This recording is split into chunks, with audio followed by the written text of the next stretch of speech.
the courtroom, as No. that's the way, in my experience, it's always No. been done in federal court. It can be done. There's some 11th Circuit cases that I was shown yesterday that are authorized for that.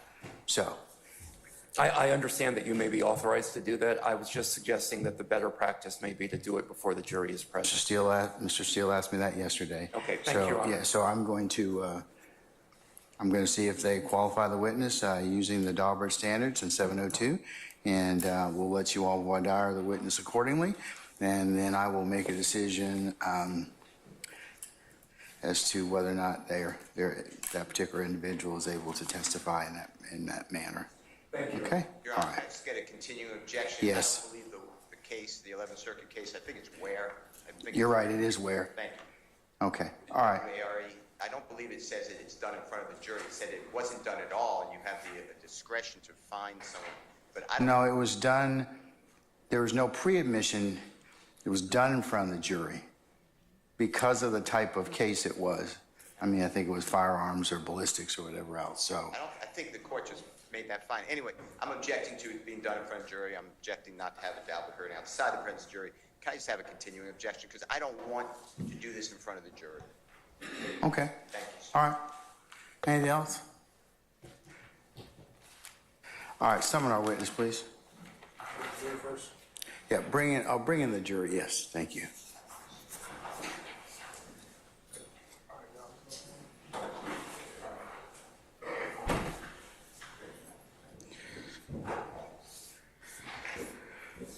Do you want me to give the limiting instruction? Yes, please. Thank you.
All right, ladies and gentlemen, please be seated.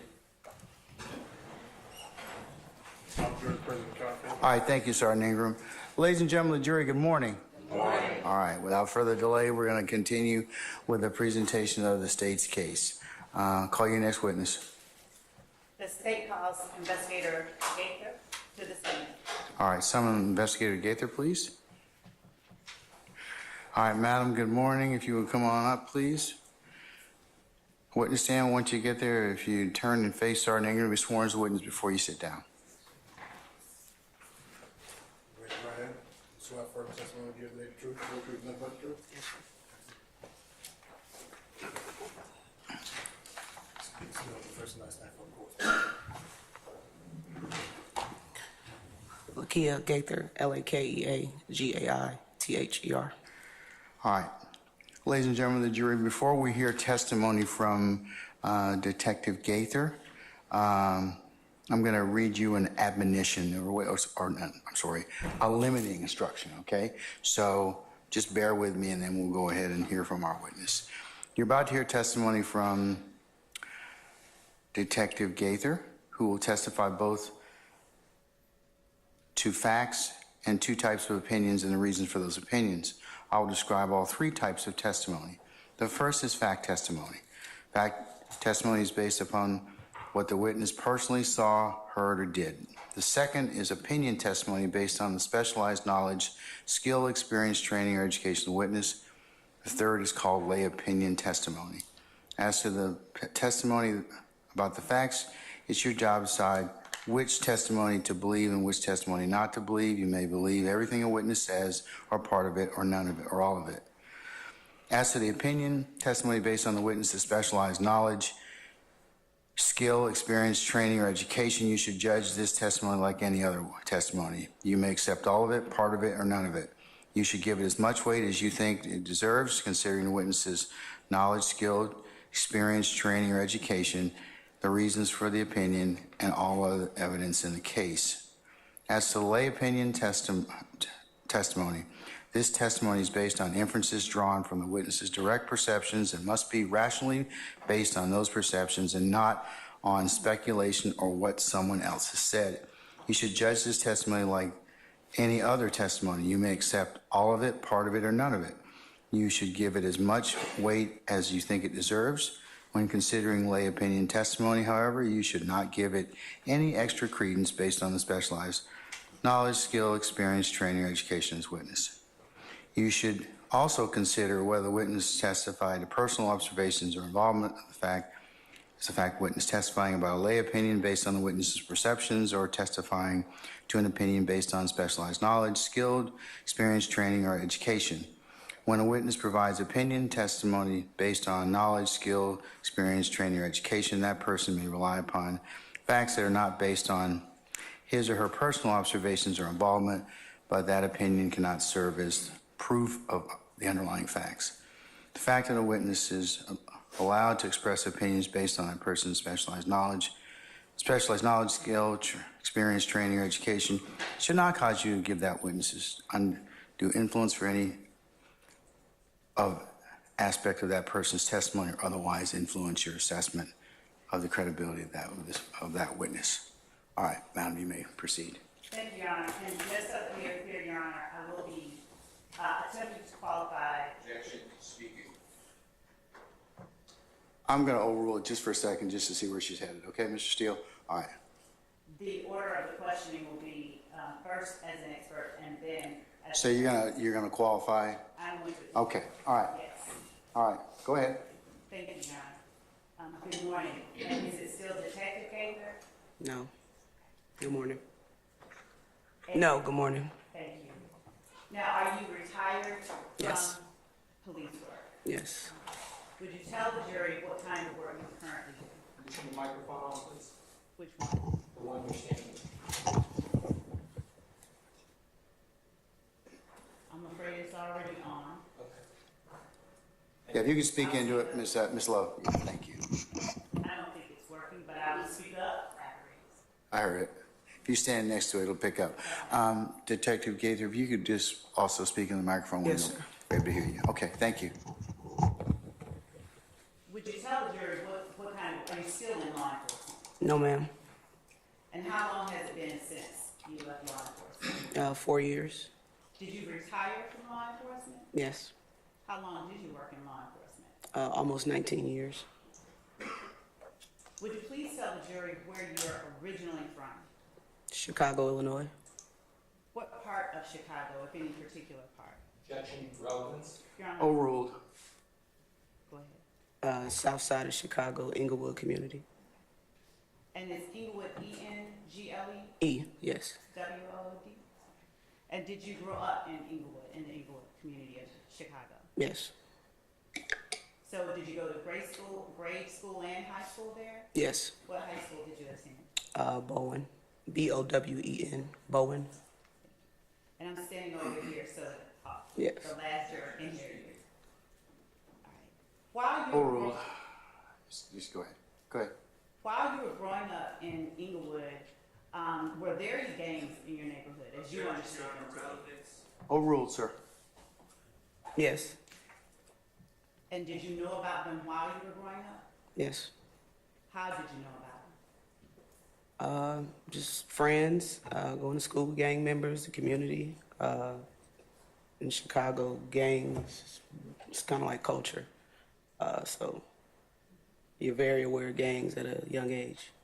Now, when you say it's kind of like culture, would you explain to the jury exactly what you mean? Gangs in Chicago were very prevalent from my parents, my grandparents, all the way to me. So just gang lifestyles, what to stay away from, what to look for. It was very well known at a young age. So. And who was it that gave you the information you had at that time about, and I'm not asking what they said. I will rule the objection, Mr. Foreman. Go ahead. Who was it that gave you the information that you used to just conduct yourself on a day-to-day basis as it relates to gangs? Well, I'm the youngest in my family, so I have older brother, uncles. We all live together. My mother, so just family, really. What to look for, who to stay away from. And while you were growing up, what gangs did you know about that were there in Inglewood? Overruled, sir. In my neighborhood, it was Gangster Disciples and Black Disciples. Where I went to school was, I believe it was Black Pea Stones in that area, so it's two different gang sets. And I heard you say friends and family, I think. Yes. Did you know anyone who was actually associated with or a member of any particular street gang? Yes. What was your relationship to the people that you knew who were in street gangs? I have family members, friends, high school friends. And did you interact often on a daily basis with these people who were also gang members?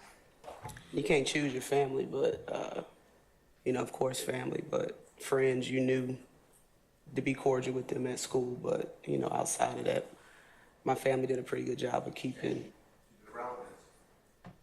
I'm going to overrule the objection, Mr. Steele. My family did a pretty good job of keeping myself and my siblings away from that.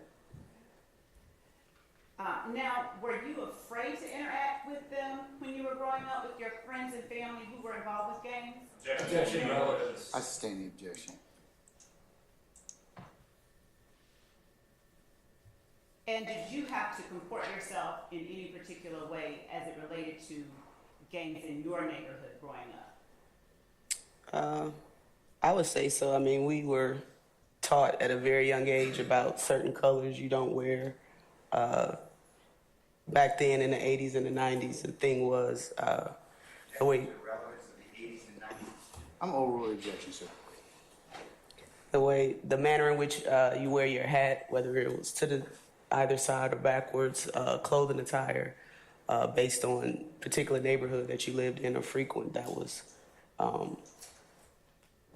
a pretty well-known fact not to do or just be aware of. Now, did you personally ever get involved with any gangs in the neighborhood? No. And did you actively avoid run-ins with gang members in the neighborhood that were not your family? Objection, relevance. I sustain the objection. How large was the neighborhood that you grew up in? We had to compare it. I mean, Inglewood community,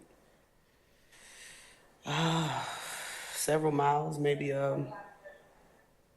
9 square miles, if that. Did I hear you say you have to compare it? Yeah, if I were to try to compare it, I mean, to something here in Atlanta, Cleveland Avenue area, Atlanta. Are you familiar with that area? yes. How do you know about the Cleveland Avenue area of Atlanta? Just from working investigations and frequenting the area doing work. Did I hear you say frequenting the area doing work? During work. Okay. And using the Cleveland Avenue area of Atlanta. Mm-hmm. Can we use that? How would you describe Inglewood when compared to that area? In comparisons as far as size or? As far as size, culture, I sustain the question. start with size. Inglewood may be a little larger than Cleveland Avenue. I would say about, if you guys are familiar with Zone 3, Zone 3 is one of our larger zones. Inglewood will probably be the same size as Zone 3. Thank you. And how about in terms of socioeconomic status? How would you describe the Inglewood area that you grew up in as compared to the Cleveland Avenue area? Objection, relevance. Overruled. Go ahead. Go ahead and answer it. I'm gonna rule that objection as well. It's roughly the same. I mean, you do have your crime. You do have financial issues between families, but there are good, hardworking people in the neighborhood as well. So Roughly the same. Now, when did you leave Chicago? After high school. And what year was that? No, age. You're showing my age. Sorry. 98. All right. And what was it that led you to leave Chicago? I thought I wanted to go to college, so I went. So A where did you little go bit. to school? In West Virginia, What school in West Virginia? West Virginia State College. Now, you said you thought you wanted to go there. Did you know growing up that you wanted to go to college? No, Overruled. no. At West Virginia State College, did you declare a major? Objection, relevance. What was your Overruled. major? Criminal justice. Did that major have anything to do with the neighborhood that you grew up in or your contact? Why did you choose criminal justice? I'll sustain the questions to form. I'm overruled the objection, Mr. Sharp. Why did you choose criminal justice?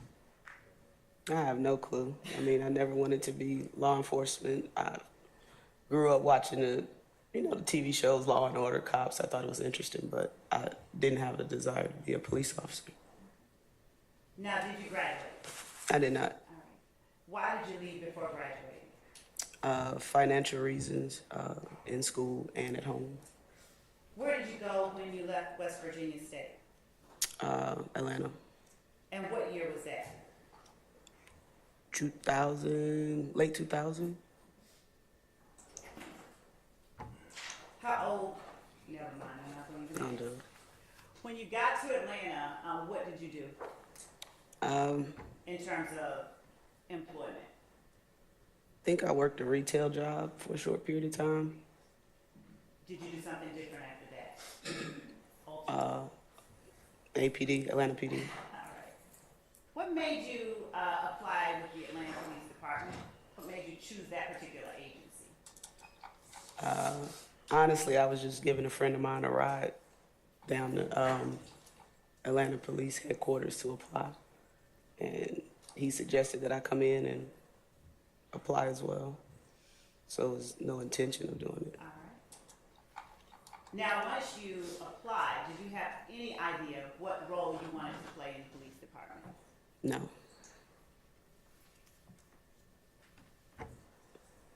And when you first came to Atlanta, culturally, was it the same, different than, or in some ways both, to where you grew up in Inglewood? Foundation, Your Honor. Relevance. I'll sustain the objection. Is it as to foundation, or do I need to? I'll sustain as to relevance. You didn't Okay. lay more foundation. Thank you. When you first came to Atlanta, did you personally, at that time, know about any gangs in the city of Atlanta? No. And did you personally, at that time, recognize any signs of criminal street gang activity in the city of Atlanta?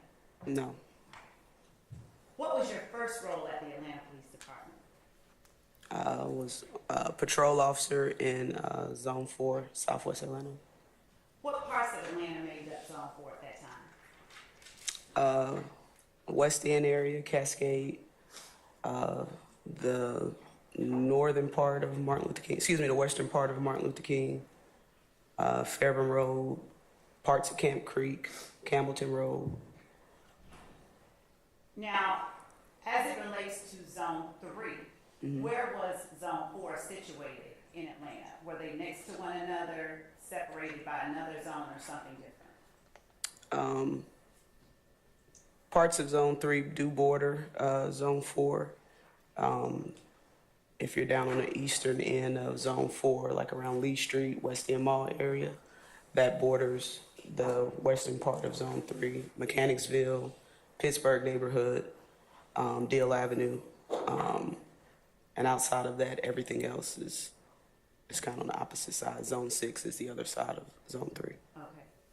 And so, was it your testimony that the Mechanicsville, Pittsburgh, and Deal Avenue area of zone? Repeating testimony. I'm trying to get clarity.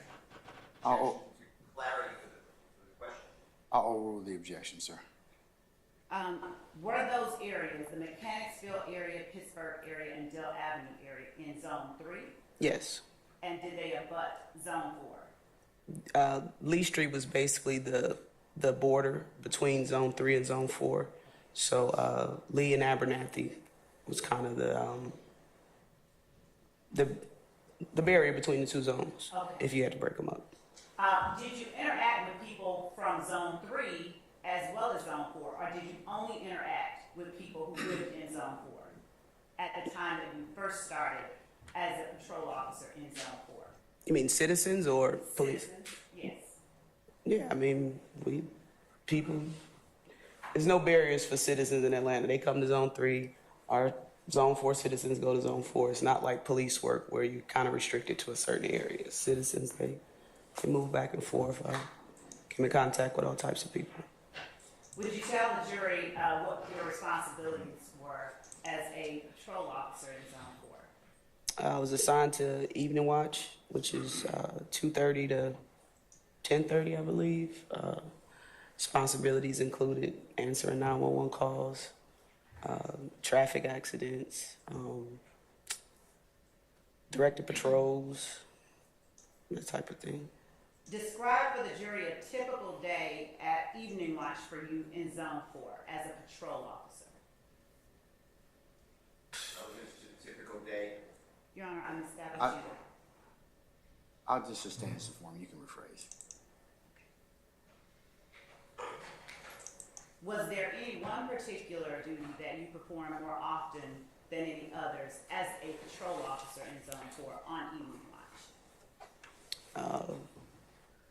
Well, evening watch was the busiest time of day for police officers. So by the time I got to work, we would have a bunch of calls independence, calls holding for officers to respond to.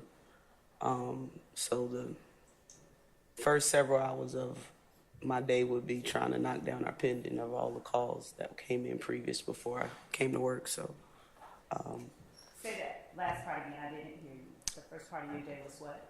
was trying to help with the pending calls that were calls for service that were just sitting in the queue waiting on officers to respond to. So the first half of my day was that, just trying to get the pending down. We would come in and it would be 30 calls in the pending back then. So and the second part would trying to play catch up until you learn how to work your day. All right. Now, as a patrol officer, did you actually investigate cases that occurred in Zone 4, or did you only respond to the cases? No, my responsibility was a first responder, which is when someone calls 911, the first officer that responds to your house or whatever scene that the call was. I would take the initial report, and if it needed to be forwarded to a detective or an investigative unit, it would then be forwarded to that unit. And what was the difference in what you did as a patrol officer and what the investigator would do with that same fact circumstance that you handed over? Really, I was just the initial responding officer to gather whatever preliminary facts about whatever case or incident it was, and document that, and that would then be forwarded to the investigator to further look into it, investigate the crime. As a first responder on evening watch in Zone 4, how often did you have personal contact with the citizens of Zone 4? All day, every day, all the time. And was that contact only when you were arresting someone? No, Was it only when you were investigating a crime, though? no. What opportunities did you have to interact with the citizens of Zone 4 outside of arresting somebody or investigating a crime? I kind of learned how to work my day. I wasn't a fan of answering 911 calls, accidents. So I just kind of became proactive, where I would get out in our high crime areas, places where we knew people would loiter. I would just get out, talk to people, and, if I was able to make an arrest, I would. If not, just getting to know who was on my beat and the beat surrounding my beat was really my day. And by doing that, that kind of took me away from having to answer 911 calls. So. Now, Sorry, Ms. Love, one second. Is your microphone on? This one? Yes. It's on, but I think that the battery is dead. I turned it on, it's on, there's nothing What coming kind from, of, no light. what kind of battery is that?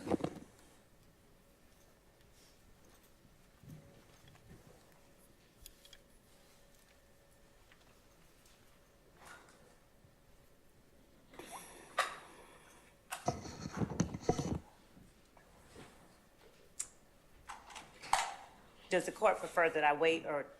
Or just go to that central mic so we can all hear you, because that's a problem, so. Okay. Am I heard if I speak right here?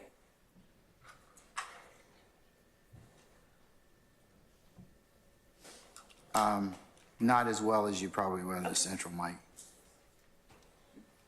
Hold on, we're gonna see if it's working.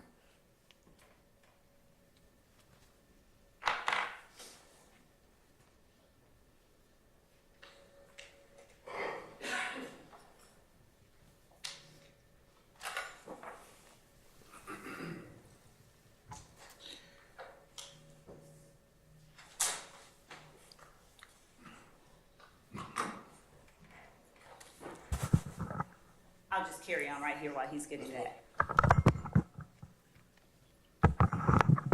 Thank you.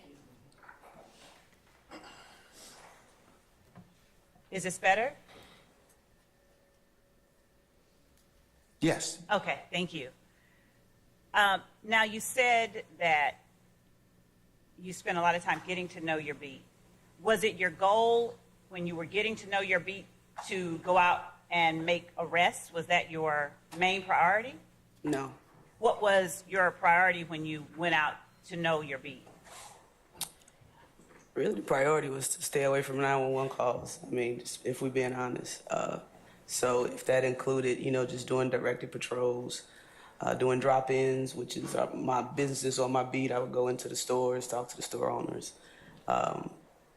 The old guys sitting on the side of the building drinking, they give you a lot of information. So my priority wasn't to lock people up. I wasn't trying to be on I-20 doing accident reports. All right. How long did you stay in patrol at Zone 4? A little over a year. Is that the normal time that a new officer stays at that level? No. What's usually the time? Is it more or less? Probably more. All right. So, did you get out generally earlier than normal? I did. All right. Now, what happened that caused you to leave patrol in Zone 4 earlier than normal? I guess my supervisors figured me out, and they put me on the FIT team, which is the field investigative team. It's plain clothes. You do proactive work. So, when you say figured you out, what do you mean? they saw I wasn't answering 911 calls, so it used me in a better capacity. When you say proactive work, please explain what you're talking about to the jury. What do you mean? For me, just getting out your car, walking around, talking to groups of guys. Again, if it led to an arrest, it was an arrest. If it was a traffic stop that led to an arrest or seizure of guns, drugs, that's just what it was. It's just being just proactive, just getting out your car. And did you want to get to know your community as well? I did. Did you live in that area while you worked in that area? No, I actually lived in Zone 3 at the time. Okay. What area of Zone 3 did you live in, generally speaking? Carver Homes. Does Carver Homes still exist? It does. All right. Would you tell the jury what the Georgia Peace Officer Standards and Training Council, or POST, is? That's the council that certifies people to be police officers in the state of Georgia. And were you POST certified while you worked at APD? Yes. Are there different POST certifications or just one? I'm not sure. Okay. Did you have to do anything to remain POST certified while you were at APD? Every year we would have in-service, which is your yearly certification that the police department gives you to keep your post certification. It would be firearms qualifications, updates on Georgia law, stuff like that. And did you remain post-certified while you were at the Atlanta Police Department? Yes. Was maintaining post-certification a requirement of your employment at the Atlanta Police Department? Yes.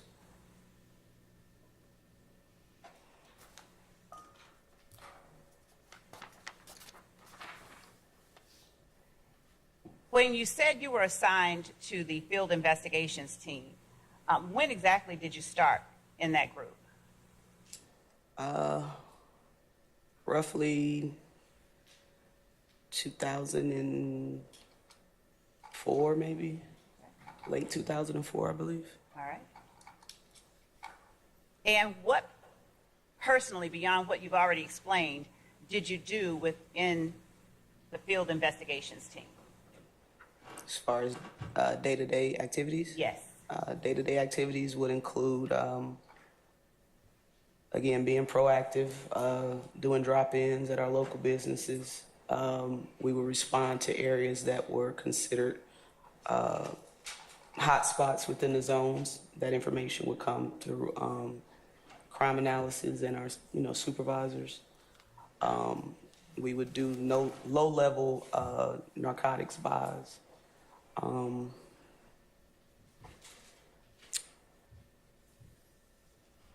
Yeah, that's really it. Whatever was going on, or not whatever was going on, whatever area within the zone was considered a hot spot that week, that's the area that we would concentrate on, whether it was for robberies, drug sales, shootings. Yeah, that's just the area that we would focus on. And you said hot spot. Is there another phrase or a term for hot spot? What does a hot spot mean? Like a high crime area. Okay. And you said that information came from crime analysts and supervisors? Yes. Is that information that the general public would have access to? If they looked hard enough, they could probably find it, but generally it was within APD. All right. Did you only work within Zone 4 with the FIT team, or did you work all over the city of Atlanta? We would cross borders sometimes, but for the most part, I maintained in Zone 4. And is that where you were assigned during your entire tenure with the FIT team? Yes. Now, is the FIT team the same thing as the Red Dog unit at APD, or is that something totally different? Absolutely not. It's completely different. Oh, okay. Did they have anything to do with one another? No. All right. And how long did you say you worked at FIT, in the FIT unit? About 3 years, 3.5 years. Were you always in plain clothes, or did you sometimes wear a uniform while you were working in that unit? At that time, the only time I put on a uniform was to go to my extra job. Okay. Other than that, I was in jeans and a t-shirt. All right. Did having a uniform versus not having a uniform make your interactions with the citizens any easier or any harder, as you observed it? Objection, relevance. I overrule the objection, sir.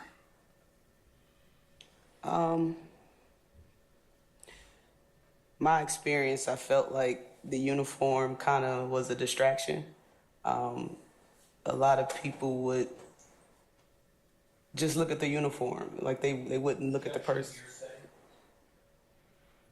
I'll overrule the objection, sir.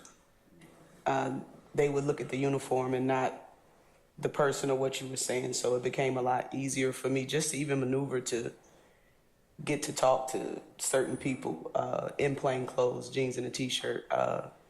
It was a lot easier than the uniform and a patrol car. And as a FIT officer, did you investigate crimes, or did you respond to crimes, or did you do some hybrid, both? We did both. The high priority calls like the shootings or robberies, we will respond to, but we did conduct a lot of our own investigations. And during your time in the FIT team, to your knowledge at that time, did your investigations ever involve gang activity that you knew of at that time? Not from what my idea from where I grew up was actual gangs. So during that time, 2004 to 7, 8, no, I didn't.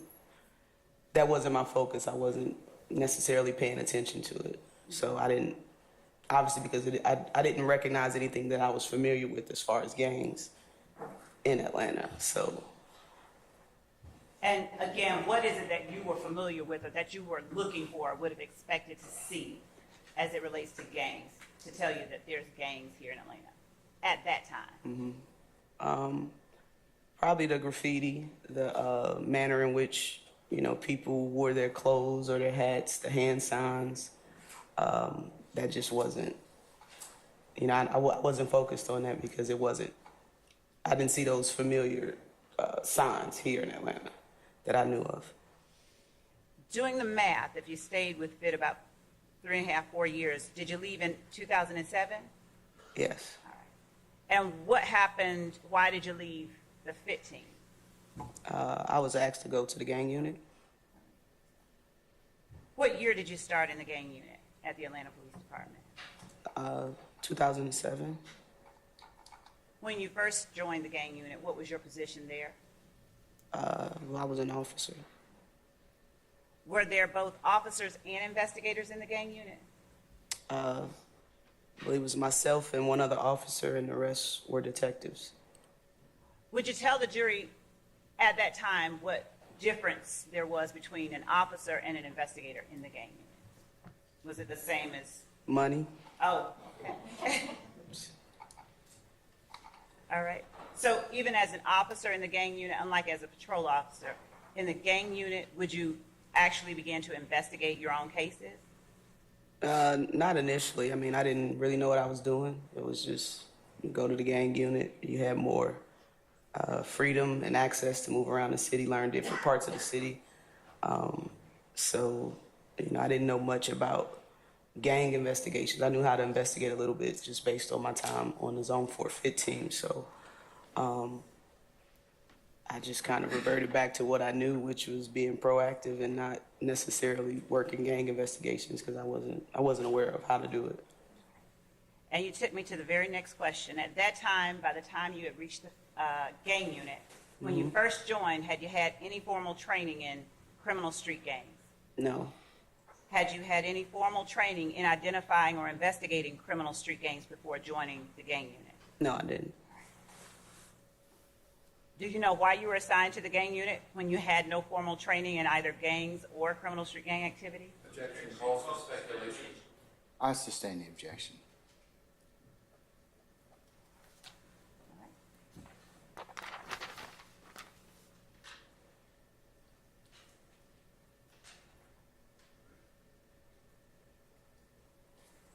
While in the gang unit, did you obtain any formal training on criminal street gangs in Atlanta? Yes. Now, when you joined the gang unit, did Georgia have a formal definition for a criminal street gang? Your Honor, that would call for law. I will object. I sustain the objection. Did you, at the time you joined the gang unit in Atlanta, were you aware of any formal definition of a criminal street gang utilized by the Atlanta Police Department? No, I didn't know gangs existed in Georgia.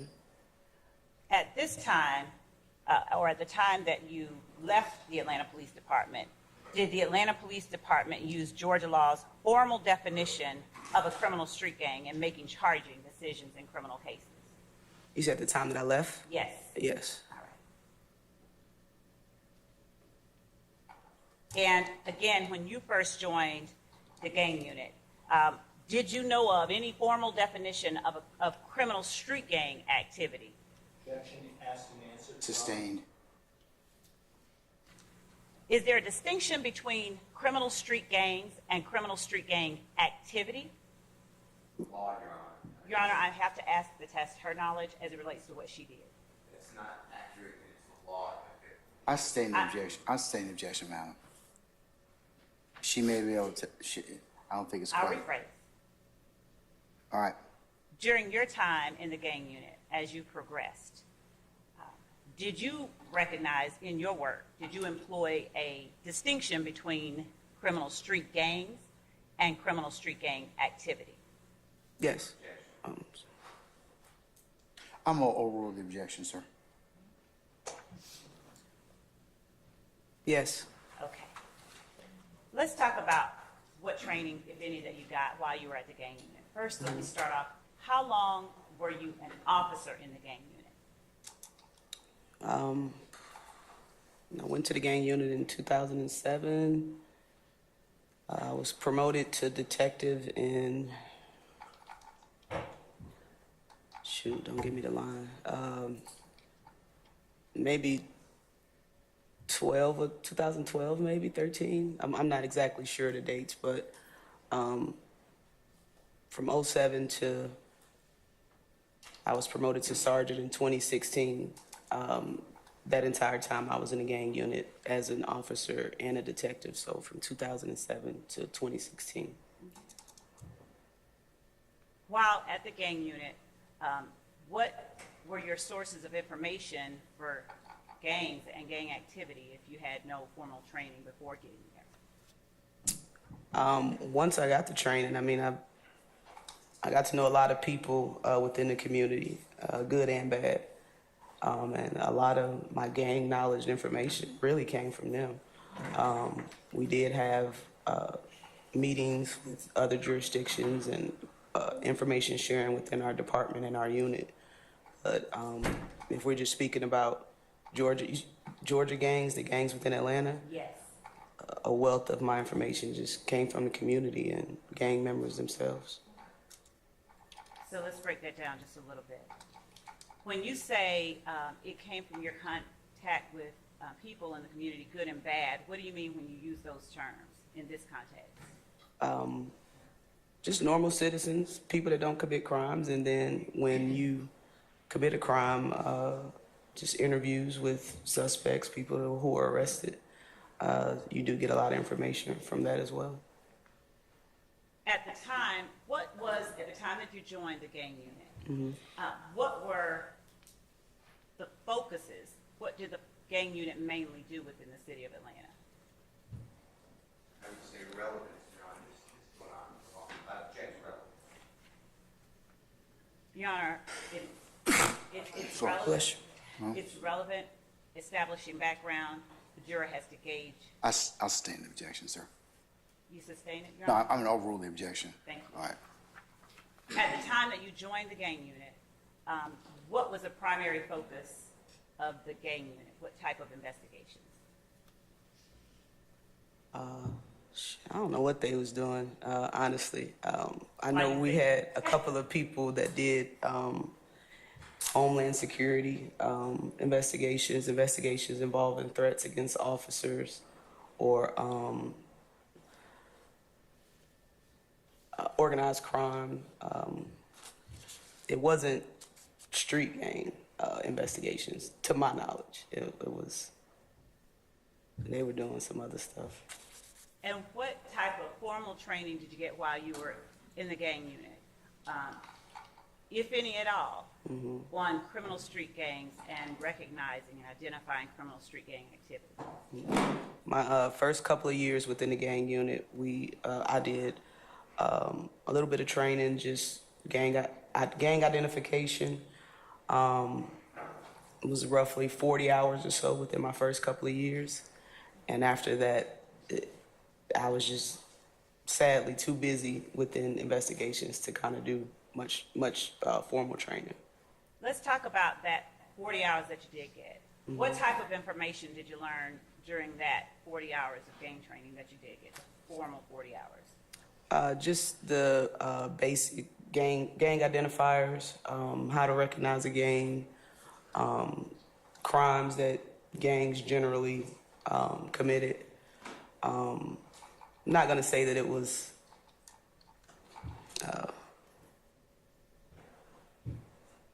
worth anything, but a lot of the instructors were not from Atlanta or worked the Atlanta area, so a lot of the information was really general. loosely based on national criminal street gangs, the traditional gangs.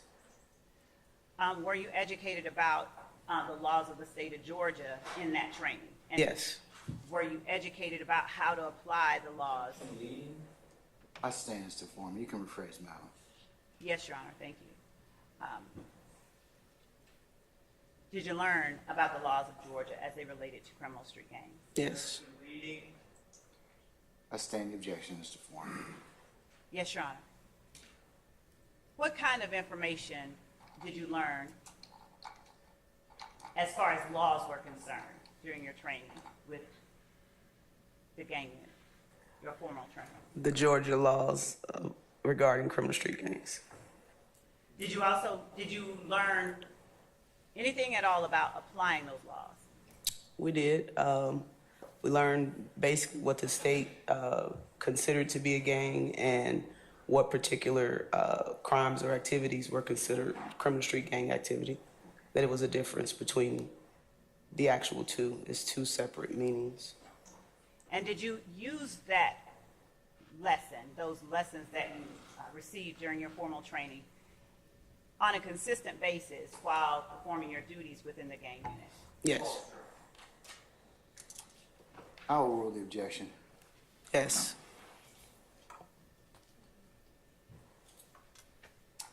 Did the gang unit that you described when you first went there doing different things, did it continue operating in that manner, or at some point did it shift its focus? Definitely think it shifted its focus roughly 2010 or so.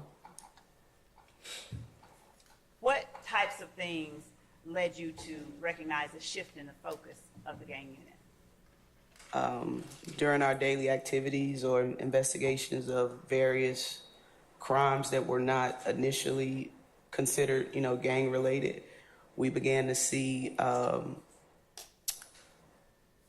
identifiers of gangs now operating in the city of Atlanta. We would see graffiti. At that time, social media became more. Sir, you have an objection, sir? Base. History is irrelevant.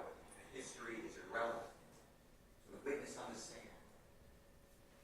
Her background is quite. It's relevant, sir. I'm going to overrule your objection, okay? I have a continuing. You may have a continuing objection, sir. Please continue. Social media started to become a thing. It was new. It was new to us. So we did rely on a lot of social media information to be intelligence gathering. Our local gang members at the time would bolster their gang affiliations on social media, which kind of, was surprising to us because we really hadn't seen that before in that manner. So around that time is when we kind of start putting the pieces together with people that we had already previously identified for particular crimes throughout the city. They were now identifying themselves as part of whatever particular gang. When you said that you began to. Testimony, Your Honor. Let me hear the question first. When you said that you began to recognize identifiers, what was it that allowed you and the other members of the gang unit that you worked with to recognize things that you had not recognized before? I'm going to allow it, Mr. Steele. You may answer. Well, definitely the training that we had received and the understanding of, my understanding of the law. We would see kids wearing T-shirts and hats and stuff with acronyms and words under it, and the involvement that we had within the community to just get out and talk to people or ask, what does that mean? They were pretty proud about, telling us what it was and what it meant. We're not asking or soliciting. Yeah, I'm going to overrule the objection. Overruled. Overruled. Did you get those people, Christina? Okay, all right. You may continue. So you said that they would talk to you. Repeating testimony. Overruled, sir.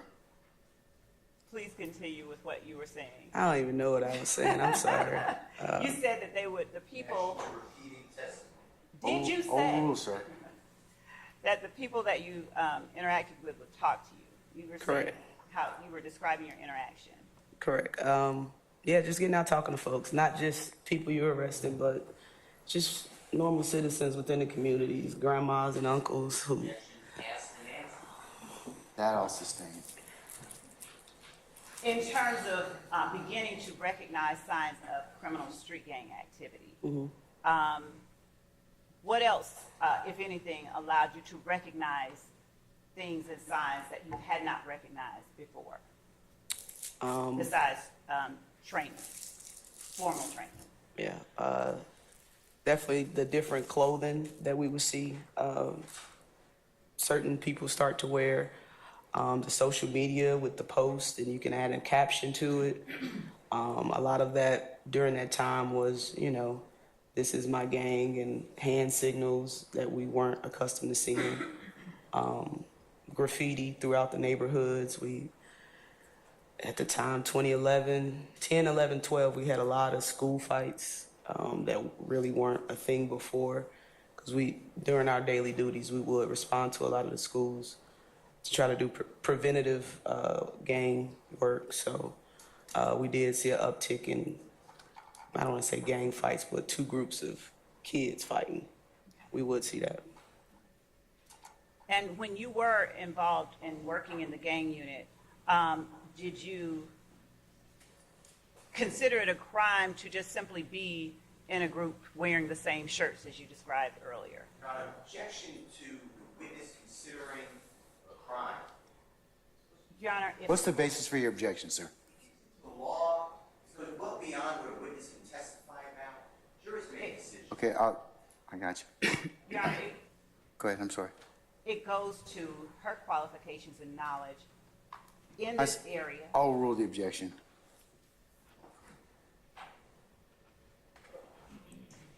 You may answer the question, madam. I'm sorry, what was the question again? I apologize. And when you were involved in working in the gang, did you consider it a crime to just simply be in a group wearing the same shirts as you described earlier? No.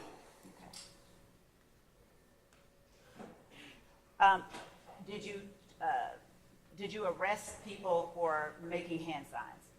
No.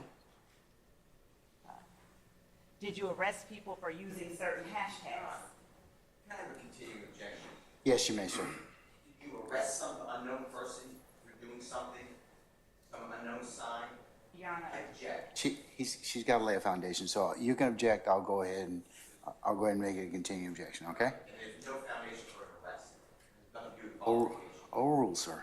Your Honor, I'm going to object on grounds of relevance. Overruled, sir. Thank you. when you were describing what you saw and recognized as signs of gangs appearing, what other signs did you see besides the ones that you just described to the jury?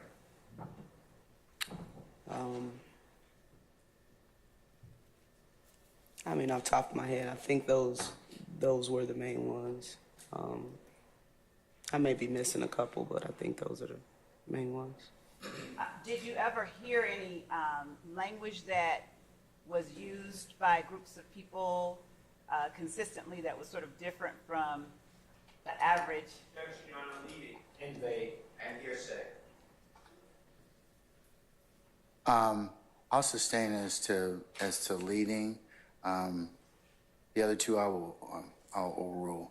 So you can rephrase, please. Thank you, Judge. Were there any linguistic styles that you noticed as signs of gang presence? Yes. Describe what you mean when you say yes. We, at the time, again, social media was a very informative tool that we used. You would see gang language from Bloods to Crips, the usage for Bloods not using the letter C, so they would cross out certain letters that were synonymous to rival gangs like the Crips and replace it with a B or an X. We would see Crips doing the same thing. They wouldn't use the letter B in language that in raps, hashtags, captions, even on graffiti. We would see graffiti being crossed out if in certain neighborhoods that we knew a particular gang operated in, we would see the next day they have an X through it. So yeah, it was definitely in the language that they used, slang. Did you see any correlation between those signs that you saw and any particular criminal activity in areas of Atlanta? Are you asking what particular areas did we see it in? Yes. Well, when I went to gangs, we were citywide, so that was my first time really able to cross the borders of Zone 4. Zone 4 definitely had a lot of blood gangs within it. We did have some gangster disciples around Fairburn Road area. Zone 3 was predominantly Bloods, but we did still have a lot of hybrid neighborhood gangs that weren't really identifying with traditional national gangs. Did agencies or units within the Atlanta Police Department share information as it related to gang intelligence? Yes. Would you explain how that occurred? Yeah, so we would have monthly meetings with surrounding jurisdictions that included DeKalb County, Clayton County, Fulton County, and it was really just information sharing. At the time, criminals didn't necessarily have a border in which they stayed in. If you're a criminal, they operated everywhere. So we definitely had to come together and collaborate with information gathering to try to put a hold on crime. And what kind of information did you all share within these monthly meetings with other law enforcement agencies? Gang trends, crimes, really gangs and crime trends. What sort of crime trends did you, within the gang unit, begin to, if any at all, did you begin to recognize during the time that you actually started to see signs of gang presence in Atlanta? Definitely the smash and grabs. That was the first real trend that I saw. We had guys that operated within Atlanta that would drive cars through buildings and steal blue jeans, steal flat screens. That went on for several years. I mean, at least 4 years of the smash and grab robberies and burglaries were the thing here in Atlanta. And how, if at all, did you correlate that with the rise in gang presence? How did you all within the unit make any kind of connection between the two? Well, once we arrested a few people and we previously identified them as being associated with neighborhood cliques or hybrid gangs, that kind of made the connection of almost like a spider web of once you kind of find one or two, you definitely find the other 6 or 7 guys. So just previous run-ins with gang members, whether it's during an arrest or just general contact, citizen contact. Would the general public have access to the information you shared with other law enforcement agencies in these gang intelligence meetings that you held monthly? No. Did you have access to any other sources of gang intelligence during your time with the gang unit besides information sharing sessions?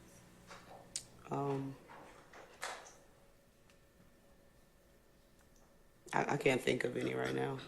When you made arrests in certain crimes, did you all collect evidence that contained anything that informed you about gangs? Like, Yeah. and what type of evidence? Later on, we started finding a lot of gang Bibles, which are basically their bylaws that the gangs operate off of. We would find, again, like I stated, the T-shirts and the hats with gang insignias and markings on them. I think that's about it that I can think of right now. Were cell phones being used in the Oh, time? absolutely. I Cell stand as phones. to form. You can rephrase. Yes, Your Honor. Did you ever collect anybody's cell phone? Yeah, cell phones were very informative and key pieces of evidence when gaining gang activity or signs of gang activity. Why? Well, the camera phones and were being used to memorialize gang activity. If a person was arrested and there was probable cause to search their cell phones, we would apply for search warrants, get that information back from cell phone companies, and do a search of the actual phone, and we would find a lot of evidence regarding gang activity. Did you ever get search warrants for other things like social media? Yes. What was the purpose for getting a search warrant for a social media site? Foundation for the question. I stand the question. You can lay a little more foundation. Why were y'all interested in people's social media sites? Just based on the information that the user would put out. If our focus was gang, did somebody say something? Oh, if our focus was gang activity, our local gang members were making it known to put it on social media so it could be displayed to the public. So it was definitely a key piece of evidence that we wanted. There would also be direct messages, which is like a DM feature within social media where you can communicate with anyone who was on your page, whether they were local or from around the world. And that information was very key in gathering information about national street gangs and the traditional gangs that were not operating in Georgia at the time. We did get a lot of information from the direct messages and text messages within cell phones. Was the information you were able to get when you got a search warrant any different than that anybody could look at on a public site? No, direct messages are private. It's just between the two users. Unless the person, displays the message, it's just between those two users. So did the general public have access to that information you were able to obtain about gangs through social media search warrants and the like? No. I sustain the objection. Ms. Love, I Yes, think we're in need of a break at this point in time, as I understand it. I have it on good authority. Yes, sir.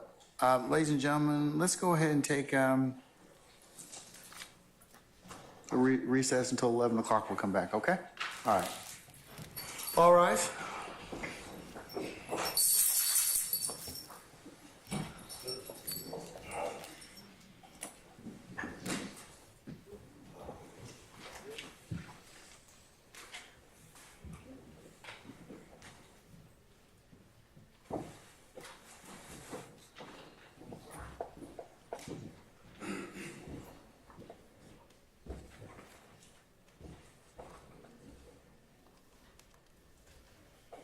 All right, ladies and gentlemen, we'll be in recess until 11, okay? All right.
Can we summon our jurors, please?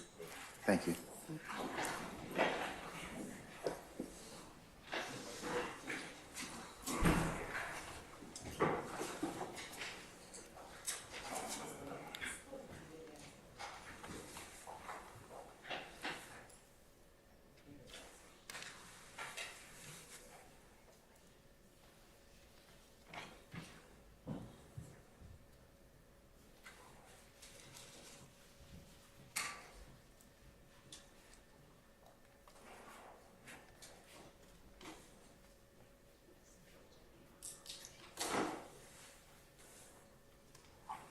All rise for the jury.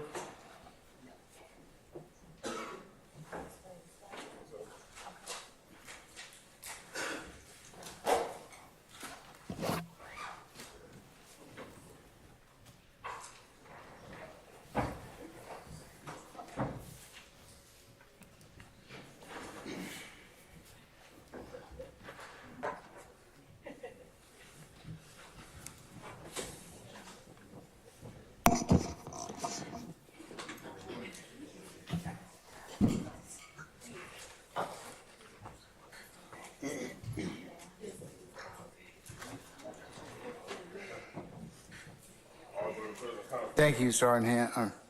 Ladies and gentlemen, please be seated.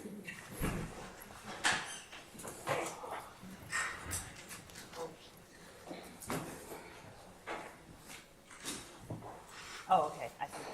All right, you may continue. Thank you, Judge. And I keep wanting to call you Detective Gaither. What do I need to call you? Just call me Gaither. Look here. Okay. Either or. Not Miss Gaither, Miss Gaither. Whatever you feel. We were talking about when we left for lunch, the information. Haven't lunch yet. Don't I'm sorry. heat up now. Freudian slip. My apologies. Freudian slip. We were talking before we left for break about social media information gathered through search warrants. How many social media accounts would you say you've had access to over the years during your time with the gang unit? You mean looking at others or my own? No, where you gathered, where you got a search warrant to look at social media accounts to help you learn more about anyone's participation in particular activity. We started with the social media roughly 2011 or so. We really started getting in depth with it. So from 2011 to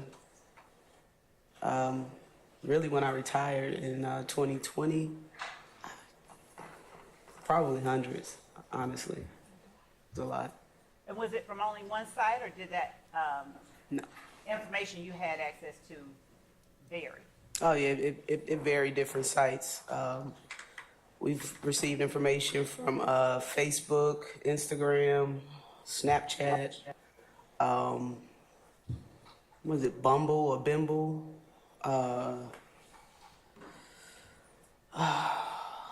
Not familiar with the TikToks.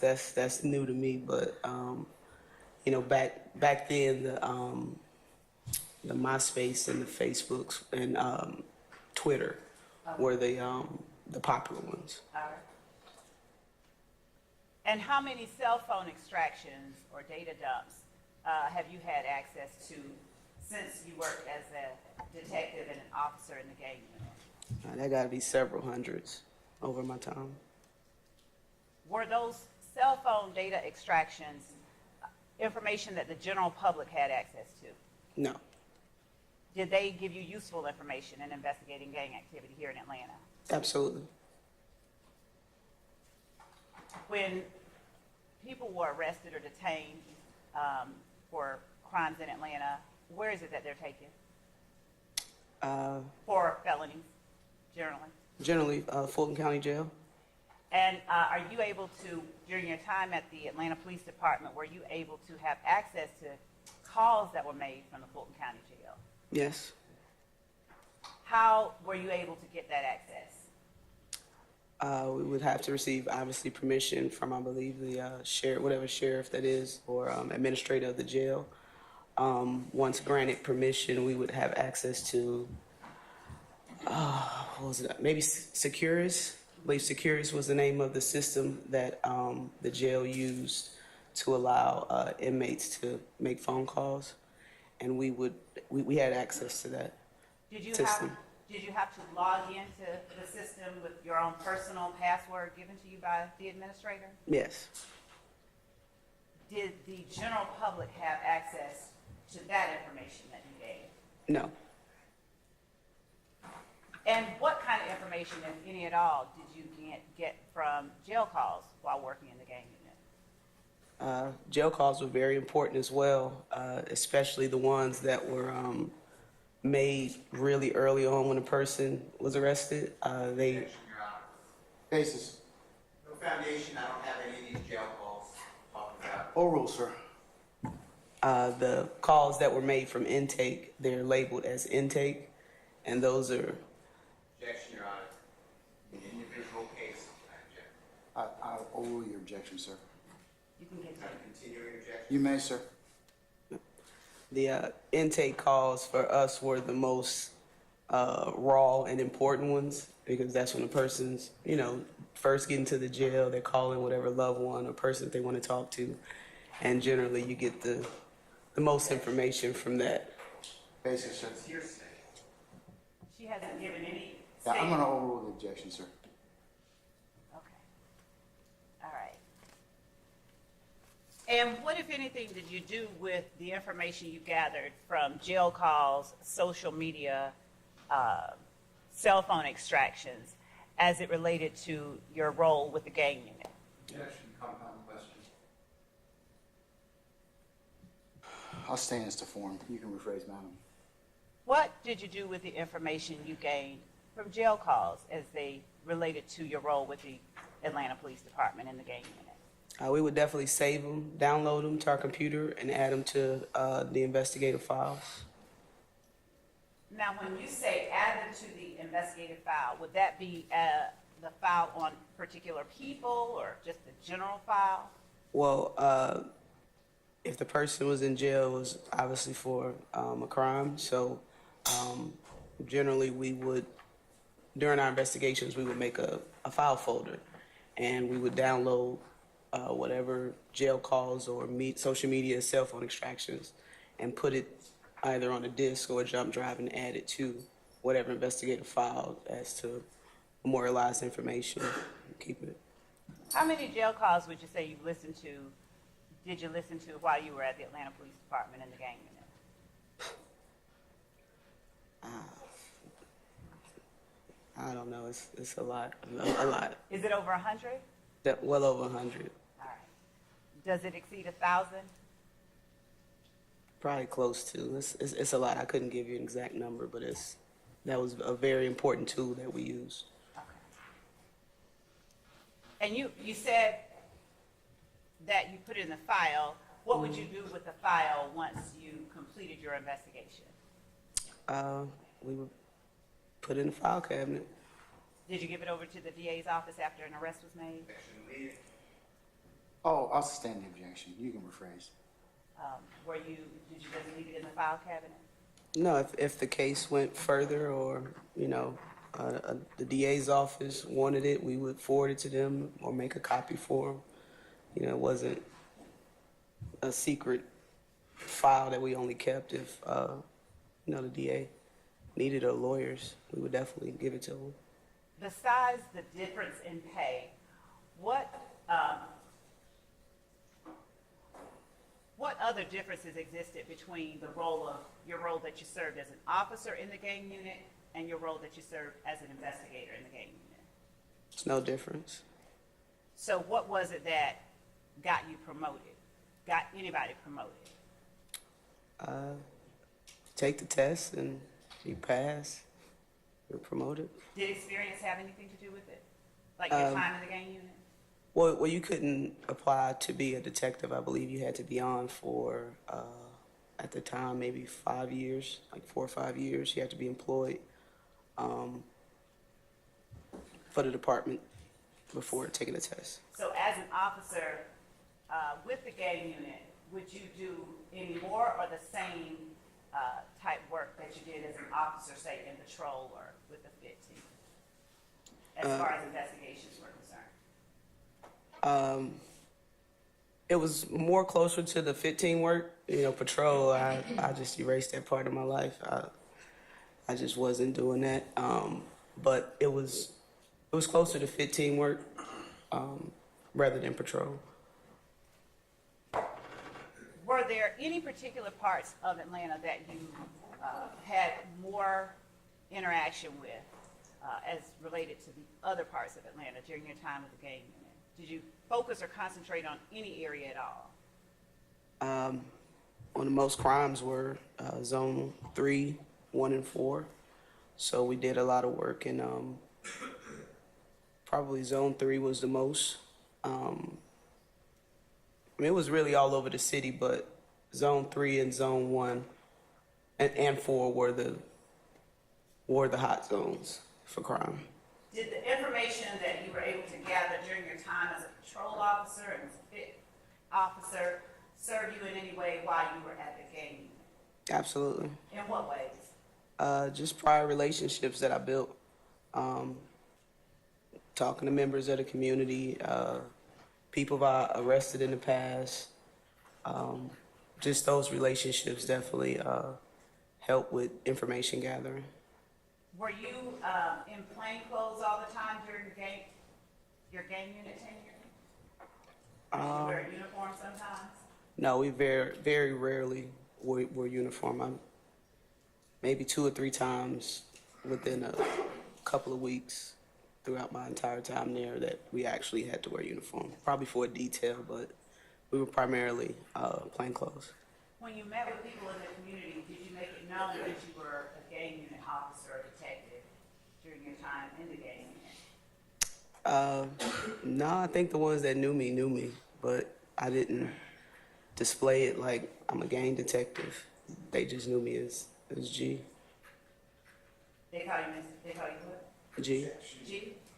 Repeating How- answers, Hold on. asking answers. I'm overruled the objection, sir. How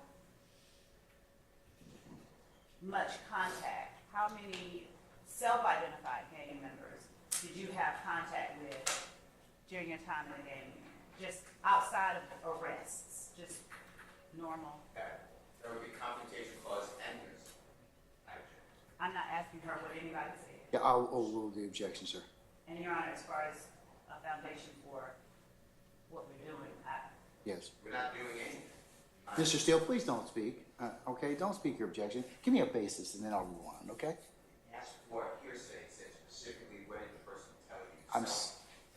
Okay, it's part of foundation. I'm going to overrule your objection, sir. so how much contact did you have with people who identified as a gang member? Throughout my tenure in gangs, I mean, hundreds. Not against the law. What did you just say? It's not against the law to be in a gang. So if that's what you're asking. And how readily did self-identifying gang members interact with you after you got in the gang unit as opposed to while you were in fit or on patrol? Fit, I can't say I did much gang investigations, but once I was in gangs, it was often. I mean, just general conversation. Did you ever gain information from self-identifying gang members about the gang that they identified with? Yes. How often were you privy to that kind of information? I think once I became more seasoned as a detective and even an officer, when we would conduct interviews, whether it was gang members as victims or witnesses, I kind of made it a point to ask them questions regarding the gang because that was now my focus, being in the gang unit. So it wasn't just about whatever incident or crime we were investigating at the time. If I knew them to be a gang member or an associate, I would definitely ask questions regarding the gang. Is the information you gained during those interactions information that the general public had access to? No.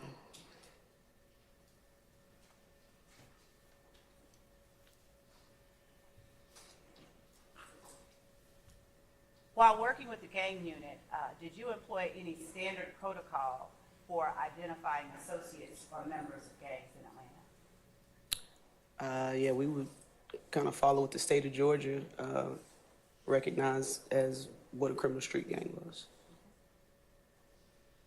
And when you were looking at groups of people determining gang affiliation, was there any certain number that were affiliated with the group that you had to, for your purposes, meet before you identified a group as a gang? The law, Your Honor. I'm speaking about the methods that she used. I will the objection, sir. You said a particular number? Yes, before you identified a group as a gang. In other words, for APD purposes, did a gang have to consist of a certain number of people, or Yes. a group rather? Yes. What was that number? 3 or more persons. And did those 3 or more people have to have any particular characteristics per APD standards to be identified as a gang?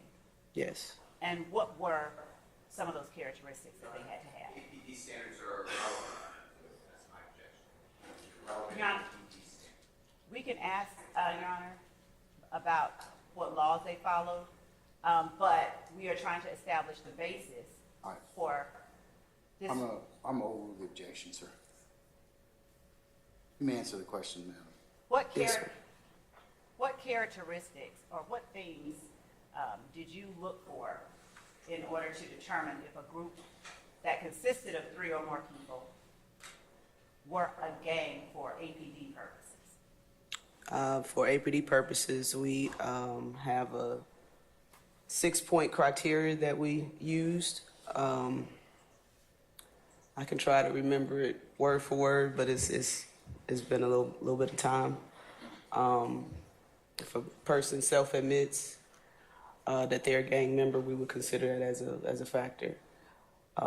If we receive information from an unattested informant that the person is associated or a member of a gang, we use that.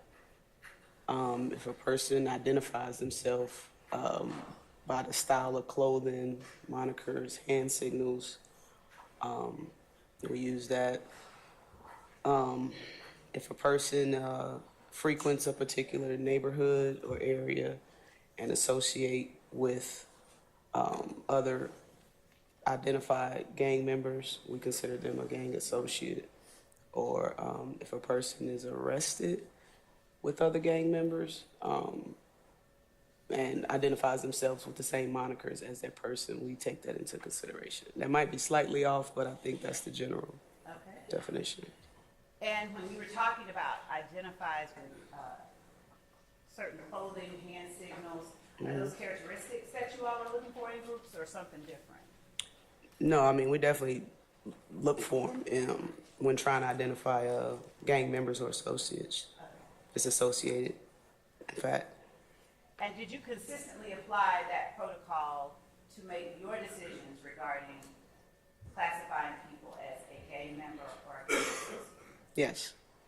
How many cases involving gang activity would you say that you have been involved in since your time or during your time as a law enforcement officer? We were just talking about gang cases. We worked as a unit, but we did have our individual cases, so just involved with, I'm sure, well over 1,000. And did the general public have access to the information that you amassed in those over 1,000 cases? No.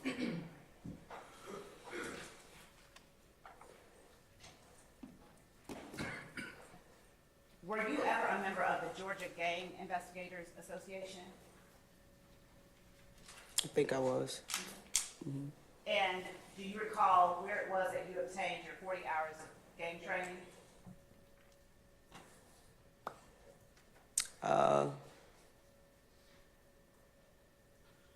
Maybe Savannah, Georgia. I know they had an annual conference down there. Was that with GGI, okay, the Georgia Gang Investigators Association? yes, them, and I believe APD may have put on a training, I believe Gwinnett County. I believe I've been to Las Vegas for a training, Las Vegas? I believe for a gang training. And would that have been a day or a week or something in between? For Las Vegas? Yes. No, I believe it was a couple of days. And what kind of information did you learn at that training? That training was more about the national traditional gangs, street gangs in California, Los Angeles, New York. It really didn't pertain to much in Georgia.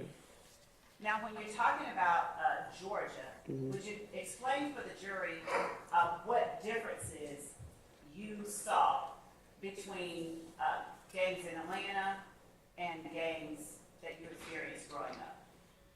Objection, Your Honor, relevance. Overrule, sir. You mind repeating that or repeating that? Not at all. What was the difference between the gangs you saw in Georgia and the gangs you saw in England? Initially, I didn't know it was gangs in Georgia. So once the more traditional national gangs came to Georgia, I mean, there really wasn't a difference. You saw some of the same characteristics, but when I first got here, it was more just neighborhood cliques. It wasn't, you know, the gangs that you know and see on TV. That was not here. Well, I didn't see them here in Georgia.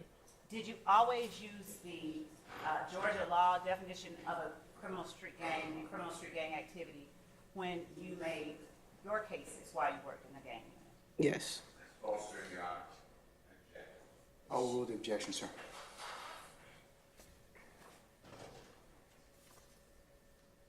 When you obtained information about a person's alleged gang involvement, did you do anything beyond that bit of information? And I'll give you an example. Someone says they're in a gang. Do you look any further to get any more information, or do you just stop right there? No, I mean, if someone admits that they're in a gang, I mean, I don't take what anybody says on face value. What else do you look for? Yeah, well, social media, look for previous police reports or FIFs, which are field contact interviews, where it's basically like a report, but it's not an arrest report. It's just saying the police had contact with this particular person, and it's just short details or narrative of what the contact was. We do get a lot of information from that, and the gang unit did a lot of FIFs just to memorialize whatever information was given during that interaction. Is that information the general public has access to? FIFs? Yes. I don't know if they can do an open records request for it, but I don't believe so. Beyond doing an open records Oh, request. okay, yeah, no. Okay. And would that information lead you to any kind of better understanding of gang culture in Atlanta? Getting the information from that particular person? Yes. Yes. What about if someone just told you that another person was involved in a gang? Did you stop right there, or did you do anything else to Right. corroborate what they were saying? Yeah, no, I mean, it's just unattested information at that time. I mean, we do document it, but if someone tells me somebody else is in a gang, I definitely want to verify it on my own. Try to get possibly social media, pull up, like I said, previous arrests and interactions with police, just to try to confirm the information that they're saying. And do you even have a number for the number of people you've interacted with who've given you information you consider reliable about reliable gang intelligence? From gang members or just Non-gang, anyone? Just anybody. I can't put a number on this. It's a lot.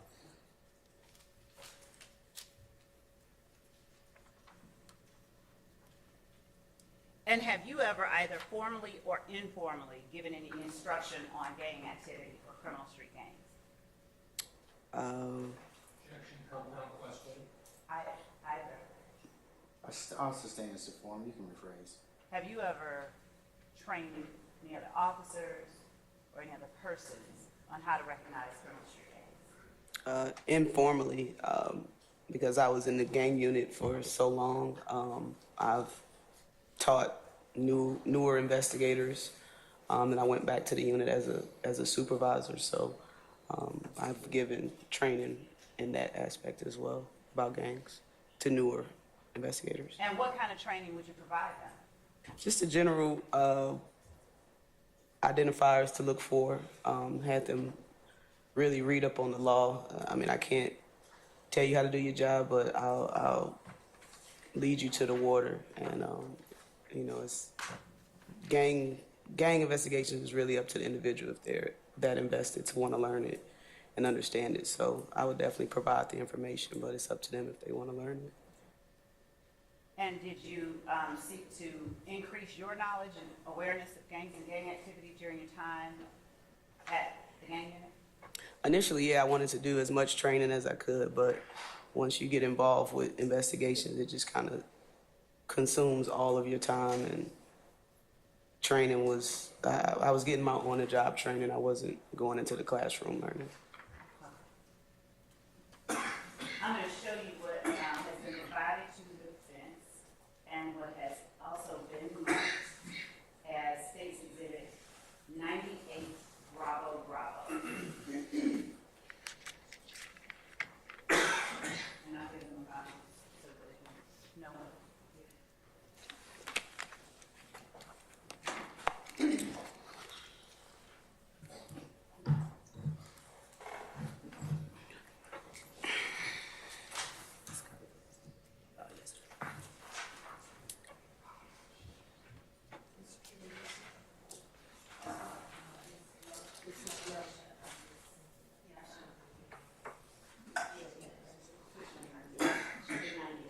Okay. Oh, okay. So, change that. I'll show you what I'll mark as 99 Bravo Bravo. Okay.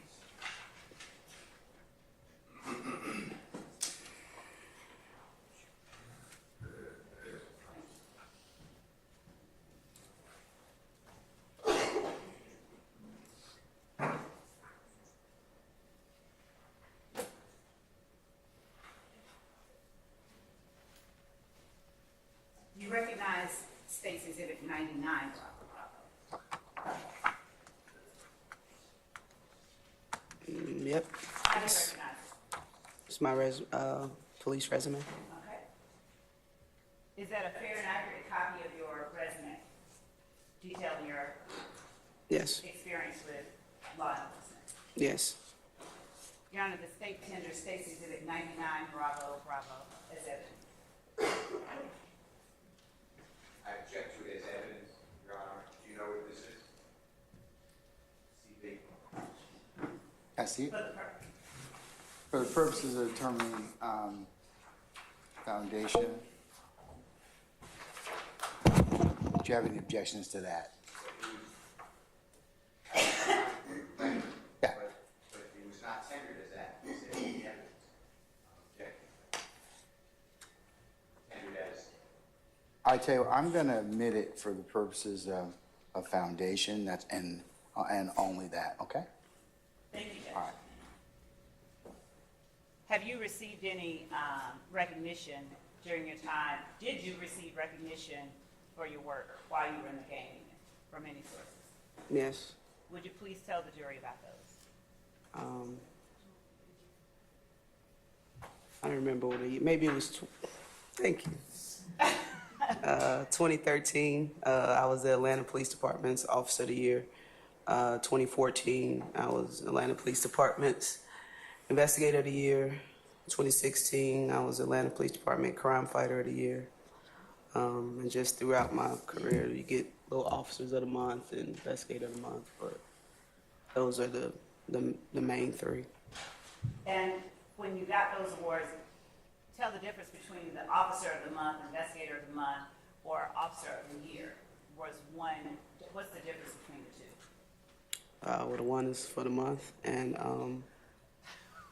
the yearly. Okay. No, the yearly ones are department wide, just your cumulative work for the entire year. They like to recognize who they want to recognize. Have you ever testified in trials in Fulton County? I have. have you ever testified in other counties at Yes. trial? Have you ever testified and been qualified as a gang expert in Fulton County? Yes. Have you been qualified as an expert in any other county besides Fulton County? Yes. What county? DeKalb County Do and you- Clayton. I'm sorry. Please go ahead. I'm with Clayton County as well. Do you know how many times that you have been qualified as an expert overall? I didn't do a lot of trials, so I'll say roughly 5 to 10, somewhere in there. And during your time with the Atlanta Police Department, were you deputized by Fulton County as well? Yes. And what did that mean? Being deputized basically gives you police powers throughout the entire state of Georgia. And was every gang unit investigator or officer also deputized by the Fulton County Sheriff? No. So how did you get that designation? I don't know. Maybe our investigations kind of went outside of the county of Fulton, so we asked and got permission from the sheriff, and the sheriff deputized us. How often did your investigations take you outside Fulton County? It varied. I mean, quite a few times. And did the information you gathered when you did investigate matters outside of Fulton County at all contribute to your gang intelligence knowledge base, if you will? Yes, they have. Did you get information during those investigations that was not accessible to the general public? Yes.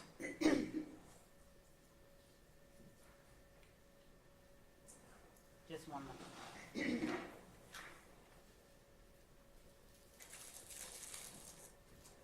Your Honor, at this time, the state tenders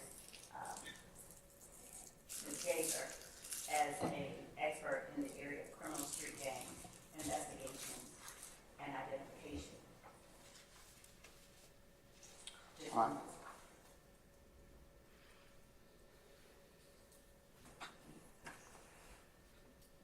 And criminal street gang. What are the witness? Mr. Steele? Anyone else? Let's see. Mr. Weinstein? No, Your Honor. Mr. Matthews? No questions, Your Honor. Ms. D. Williams? No, Your Honor. Mr. Sharp? Do you wish to voir dire the witness? Yes? No, sir. Okay. All right. I missed anybody? Mr. Gardner. Huh? Mr. Gardner. Mr. Gardner, apologize, sir. Do you wish to voir dire the witness, sir?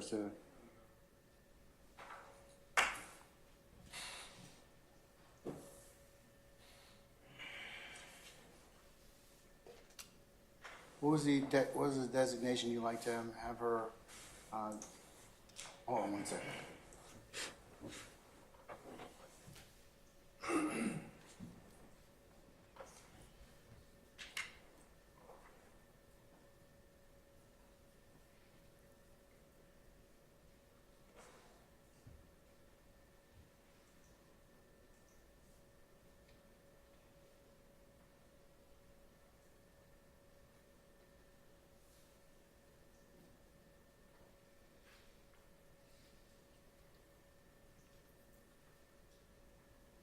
Okay, hearing no objection, the court will designate Ms. Gaither as an expert in the criminal street gangs and investigation and identification.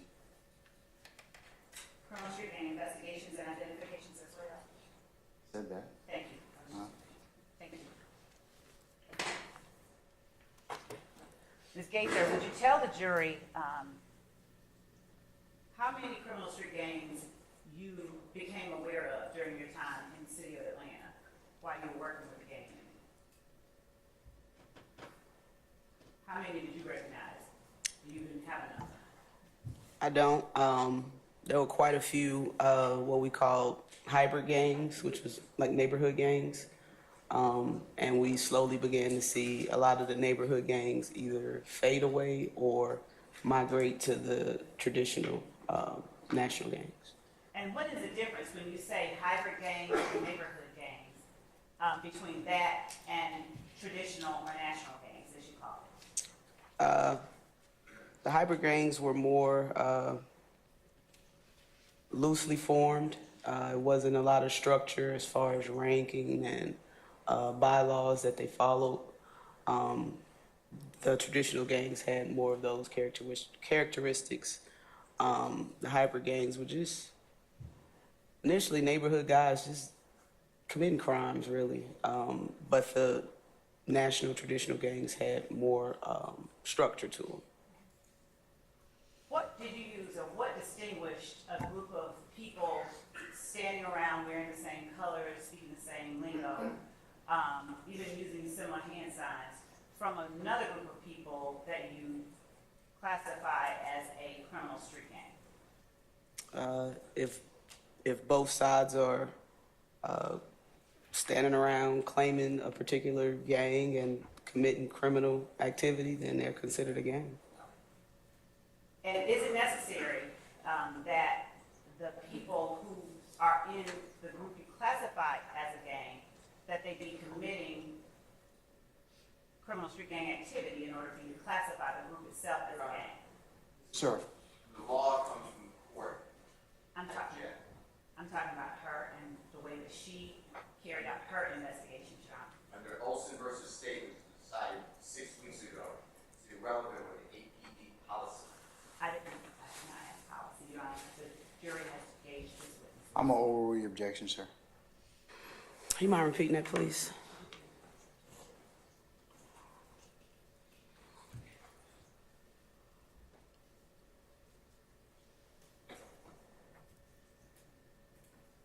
And is it necessary that the people who are in the group you classify as a gang, that they be committing criminal street gang activity in order for you to classify the group itself as a gang? No, I mean, it's not against the law to be in a gang. It's just when you're in a gang and you're committing crimes in furtherance of that gang that it becomes illegal. So, excuse me. No, I guess no is the answer. Okay.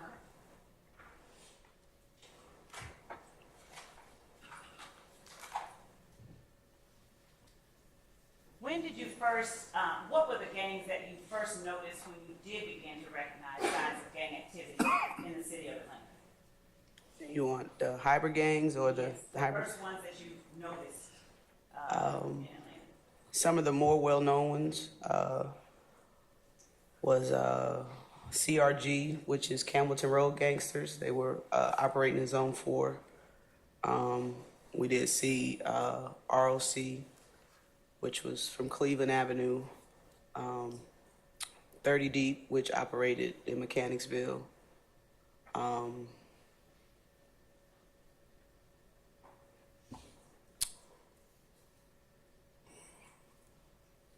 Red Cartel, which was from Cleveland Avenue as well. Jack City, which was Jack City Boys, which was I believe that was Thomasville neighborhood of Atlanta, excuse me. MDC, which is Most Dangerous Clique. They were out of Zone 1. Just off the top of my head, I think those are some of the larger ones. What year did you start noticing or seeing signs of those particular gangs? Maybe 2008, 9, but I thought they were just neighborhood cliques. I didn't recognize them as, oh, you guys are a gang. So maybe 2008, 2009, once I got to the gang unit, and that was the shift of focus. And what happened to cause your focus to shift on looking into these groups further? Besides your getting promoted or Transferred.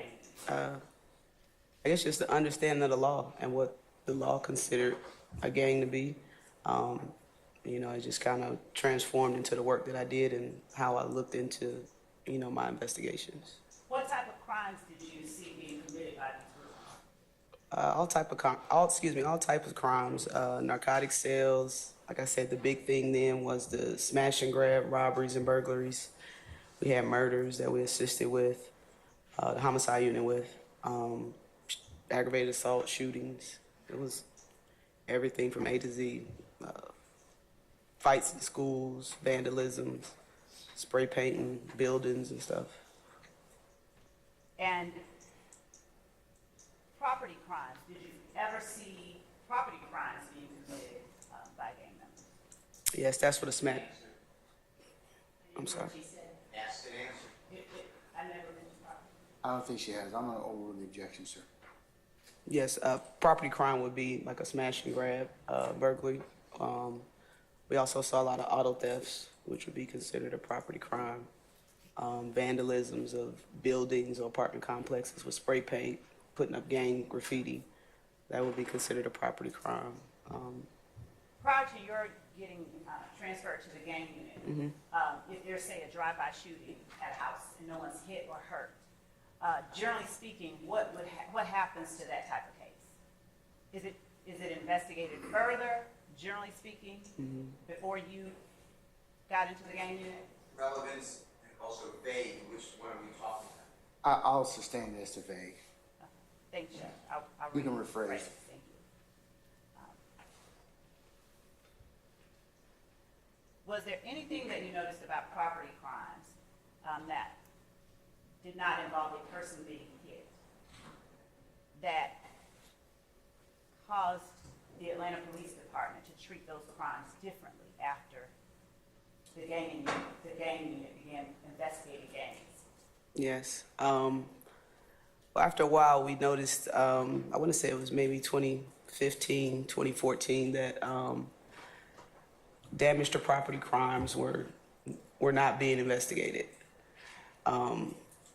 So we would get some drive-by shootings at residences, and if no one was, injured during that shooting, a police report would be generated by the responding officer, and it would be classified as a damage to property, whether a window was shattered or a car window or damage to a home or a door, it would be classified as a damage to property.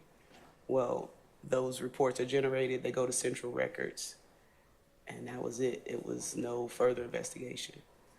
So once we discovered that was occurring, we basically went back some months and found quite a few damage to property reports that were, what we later found out were related and just hadn't been investigated.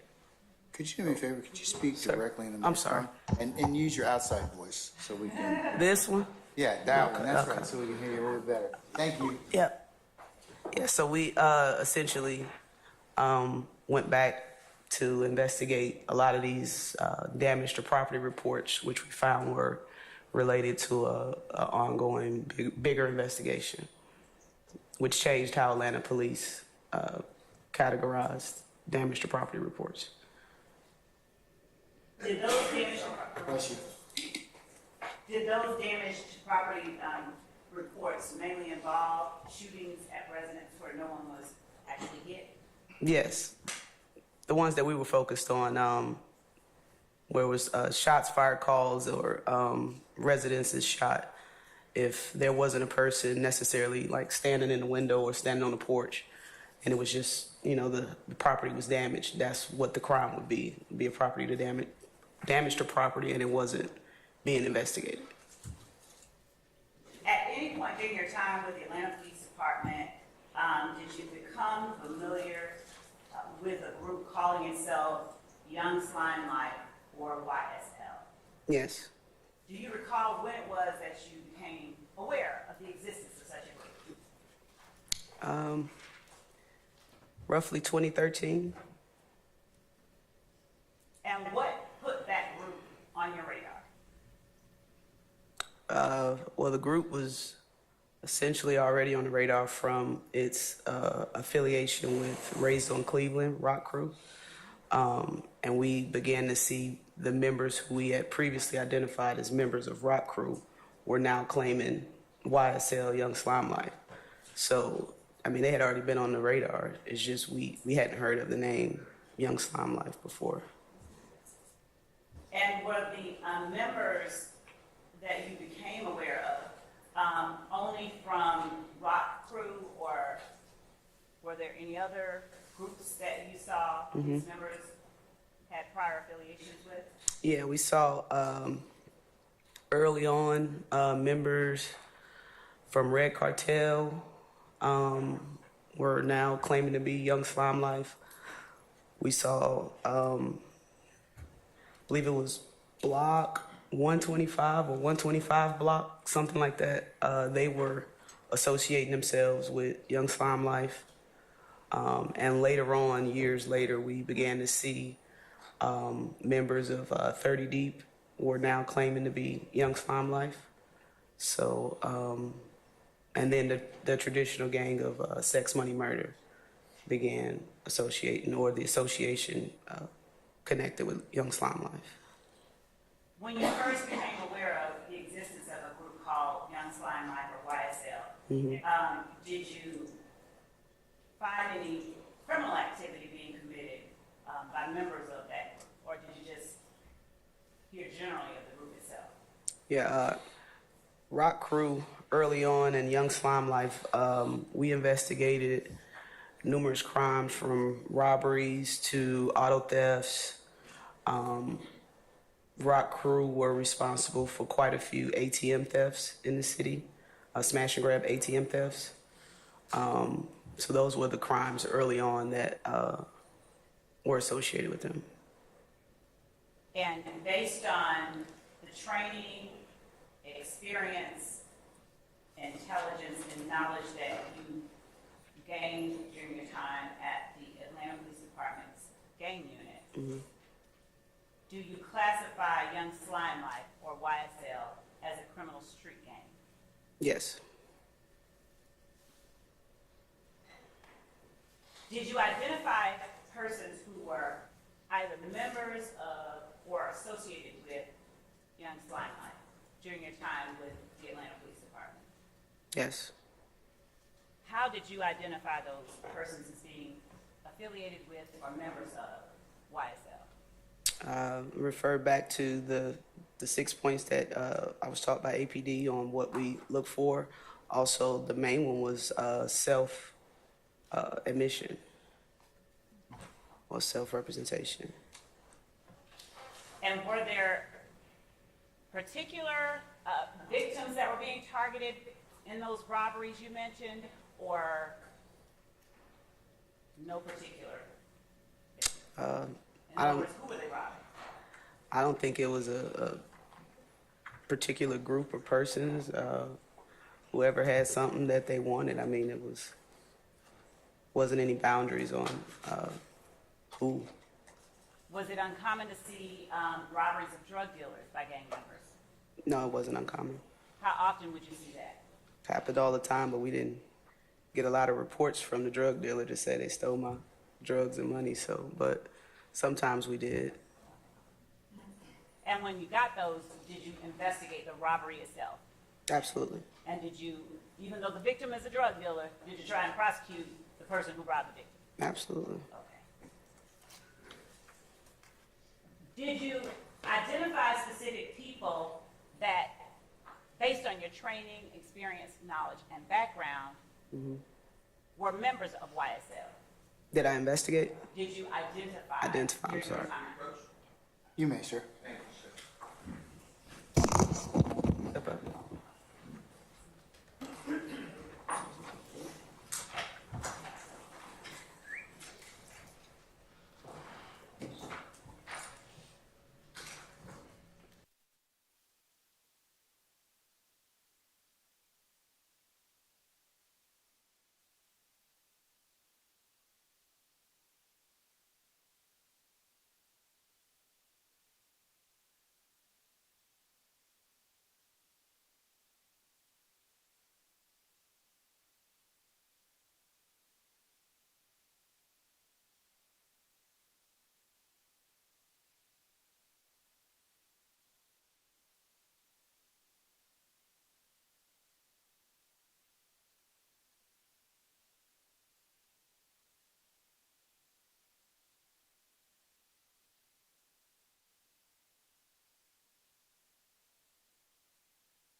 Ms. Gaither, during your time in the Atlanta Police Department gang, did you identify any of the people in the courtroom today as members of the criminal street gang, Young Slime Life, or YSL? Yes. Would you tell the jury which ones? Initially, Mr. Jackson, Jackson of Stillwell was claiming 30 deep, but he migrated to Young Slime Life. I'll overrule objection. You may go ahead. He eventually migrated to Young Slime Life. When I first met Mr. Williams, incident occurred. I want to say it was maybe 2012, 11. That is when. No, just. Okay. Just I apologize. yes, no problem. Mr. Williams and Mr. Jackson was Stillwell. And by Mr. Williams, what first name? Jeffrey. And is that the extent of the persons during your time at the Atlanta Police Department gang unit that you were able to identify as it relates to people in this courtroom as members of the criminal street gang YSL? Objection has been answered. No. Objection, sir. Go ahead. And later on, Mr. Kendricks from investigations.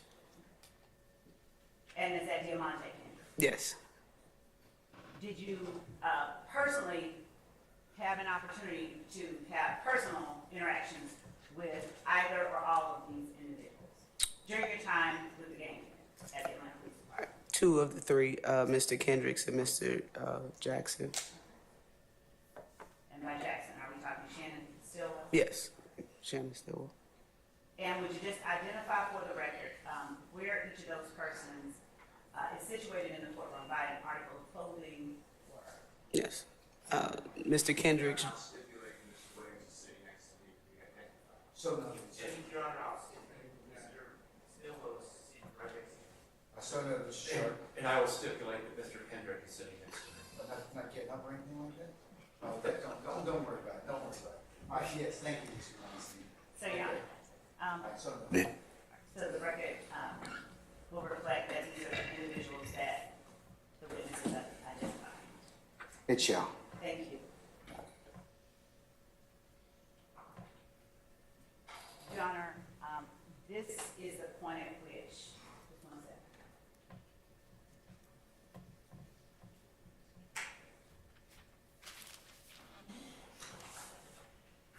Let me also ask you, did you ever have any interactions with a Walter Murphy?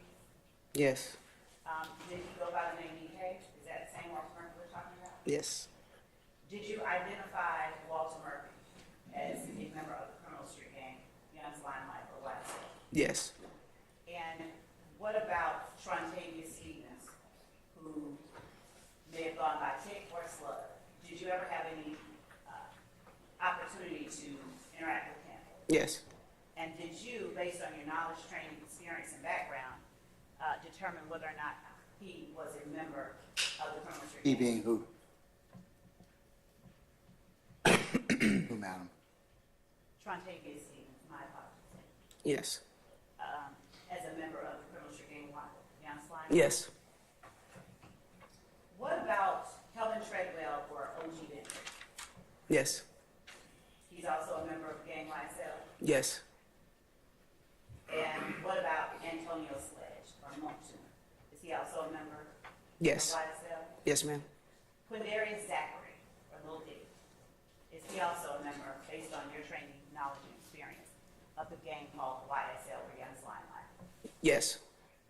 Demekion Garland, is he also a member of the gang or criminal street gang called Young Slime Life or YSL? Yes, as well as another one. When you, as well as Another gang as well. what is the other gang? 30 deep. What about Demise McMullen or Nard? Did you have an opportunity to classify or determine whether he was in a gang? Yes, YSL. Kenneth Copeland or Woody? Yes, YSL as well as 30 deep.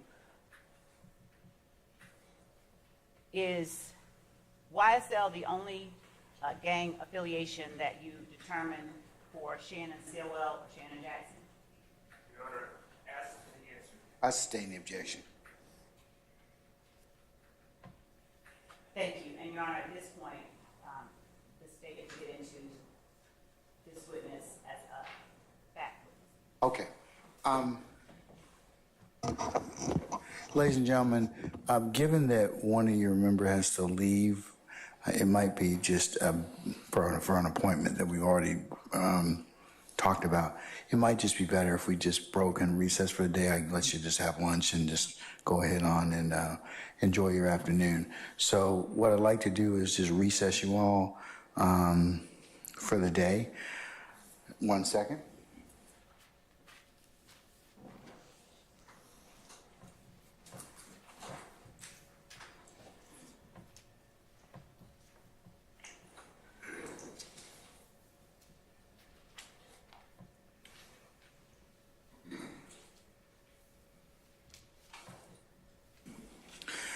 All right. Detective Gaither, can you come back tomorrow? We're gonna start at 12:30. So if you could be here for 12:30, we'll start at 1 o'clock. Would that be sufficient, madam? Yes. Okay. All right. And please don't discuss your testimony with anybody except the attorneys in this case. And enjoy your afternoon. We'll see you tomorrow. Okay? Yes, sir. All right. I'm good. Thank you.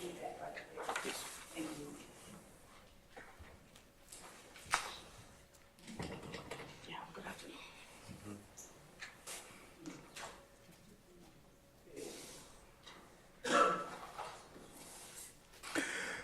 Ladies and gentlemen, any ministerial inquiry of me? No. Okay, let's go through your admonitions. Since you will be breaking for the rest of the day, leave your notepads in the basket in the back. Don't discuss the case as it's been presented thus far in onesies and twosies back there. As you're waiting on us, remember that it would be a violation for you to recap or otherwise handicap the testimony, that you can only consider it when the appropriate time is given by the court and the court tells you how to begin that particular process. So that's that part of the admonition. Of course, ladies and gentlemen, do not go to any third-party sites. Do not go into any blogs or any other places to augment your understanding. The only thing you can consider, as you know, is in the four walls of this courtroom. So please do not seek any outside knowledge. Remember, if anybody should try and approach you about this particular case, either through social media or through third-party sources or just people that are interested, remember, you would need to let myself and Sergeant Ingram know immediately if somebody were to try and talk with you about this case or talk about this case inside your presence and hearing. Don't go by and visit any of the scenes that may be depicted in this particular matter. And also, ladies and gentlemen, thank you for your patience that you've continued to give us thus far and will continue to give us as you consider this particular matter. So, ladies and gentlemen, unless you have any other ministerial inquiry of me, I'll go ahead and recess you all until tomorrow for 12:30. We'll start around 1 o'clock, and we will see where the afternoon leads us at that point in time, okay? All right. All rise.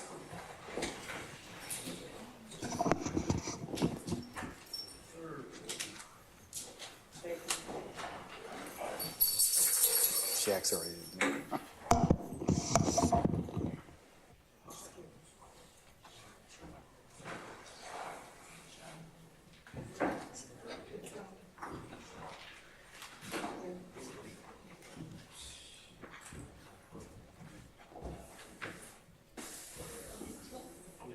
No, it needs to stay on the record. All right, ladies and gentlemen, please be seated. Our jury has left us. All right, counsel, so tomorrow, 12:30, we'll pick up where we left off. And we'll just continue and see how far we get. And we can then talk about next week, the week of the 22nd, okay? All right, anything I need to take up now? Your Honor, it's at 12 o'clock, report time to start at 12:30. For tomorrow? Okay. Remember, Ms. Love, I got other things I got to do. I got Veterans Court tomorrow, okay? I told you that. So, but I will be down here and available. I'll come down for 12:30 in case we need to take up anything. So I would ask that you all would be here for 12:30. So if you do need to take up anything, we'll have that 30 minutes to do so, okay? All right, is there anything else I need to take up at this point in time with you all? Sir, Mr. Steele. There will be, and I assume it's just, sorry, I assume it's the targeted objections, but Walter Murphy's original interview is not redacted. The state gave us a transcript that is not usable. And the only thing redacted is the exculpatory statement when Mr. Walter Murphy, which you excluded already, said that, you know, I can get killed for this, but it doesn't involve Jeffery Williams. But remember I told you yesterday that you were welcome, but you have a differing opinion than Mr. Short does, and you may get into that particular issue. I do, and I appreciate that. And I haven't forgot, and I said that yesterday, so. And I appreciate that. And Your This is a different issue. The state only redacted Walter Murphy saying, yeah, I was scared, I could be scared, I could be killed. That has nothing to do with Jeffery Williams. The only thing that they redacted is this has nothing to do with Jeffery Williams. So the whole thing should be out because under the case law you have, which I have to refresh my memory, just remember it was an M case, but since it doesn't apply to any guilty consciousness, and Mr. Murphy did cooperate with the state again a couple months later in August and in February, and then testified that July 17th should not be discussed at all. In addition to that, I was told that the prosecutor questioning Detective Gaither is going to ask questions like, did you ask Mr. Murphy whether he had a gun or whether Mr. Murphy was around this person? Those are hearsay. It doesn't matter what the detective asked. It's the answer of Mr. Murphy that would be inconsistent if it is inconsistent. So I just don't want to waste the time. That's what I was trying to do this morning. It's just a lot of time consumption. So I just want to alert you that I'm objecting again to everything being played the way I think the state is trying to play it, but that July 15, 2015 recorded interview should not, in my opinion, it has no relevance except he was threatened, he felt threatened rather, and then he said it was not due to Jeffrey. So why is that coming in when he cooperated the next two times, which are what the case law says? That's my objection. All right, State, what do you have to say? In response to that, we addressed this yesterday, Your Honor, and it was relating to specifically the search. Mr. Steele does not quite have it right as the court ruled. It was the search of Jeffery Williams' home that the court excluded. That was the only thing that the court told us that we should not and could not get into. The court has never, ever ruled, as Mr. Steele may have mistakenly thought, and said that the court or the state could not get into the points with which Ms. Hilton confronted Mr. Murphy as it related to the fears he expressed regarding telling police officers what happened. As a matter of fact, on the stand, Mr. Murphy testified that he didn't remember what he said in the July 15th interview in 2015, but he knows the only thing he was afraid of was going to jail because he had been false flagging as a blood.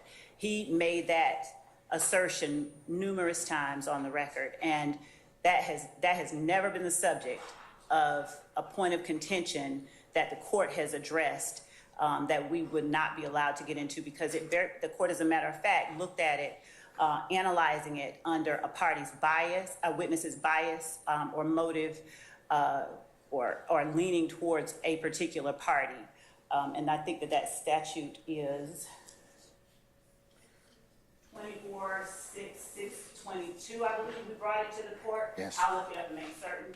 But we definitely confronted Mr. Murphy with those statements. He says, video, you all pulled up. He flatly denied that. He said, when you all pulled up and that officer pulled up his mask, that alone could get me killed. Throughout his interview in July of 2015, he talked about the fact that he could get killed because he was cooperating with the police. We never said that he was talking or pointed to Jeffery Williams, so that assertion is actually kind of confusing an issue that is not a real issue. We're not trying to say that Jeffery Williams threatened Walter Murphy. We're saying that Walter Murphy had a reason for acting the way that he did, and that the jury is entitled to see his asserted reasons that he then denied on the stand. 6622.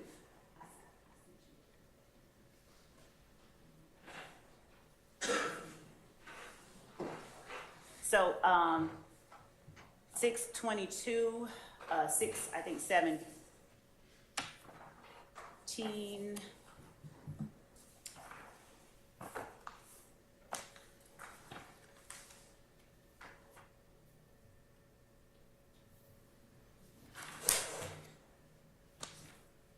.622 and one other statute, just one moment. 622 what, 24 dash? 24-6-622. Okay.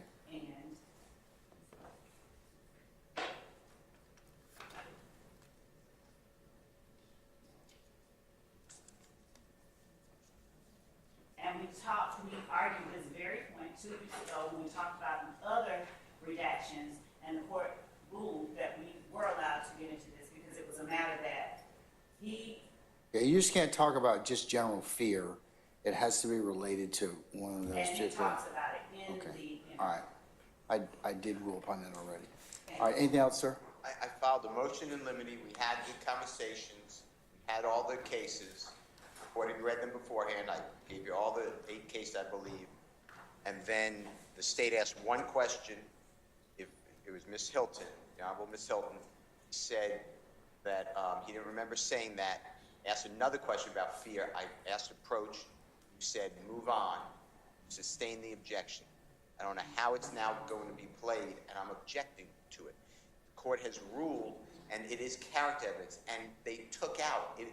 The matter is bad enough putting it in, but the state has redacted. I'm objecting. The only part, after he said I could get killed for this, he said, but this has nothing to do with Jeffrey. I don't know how. Somehow that's the only part that is redacted. In addition, the state did not redact and take out all of the information about the search. And I've said it now 4 times. And I will. I'm putting everyone on notice. And I'm not saying you're going to grant it, because I heard what you said earlier. You're not going to grant a mistrial. But this is out of control. This is an out of control part by the state. They constantly are ignoring the court's rulings.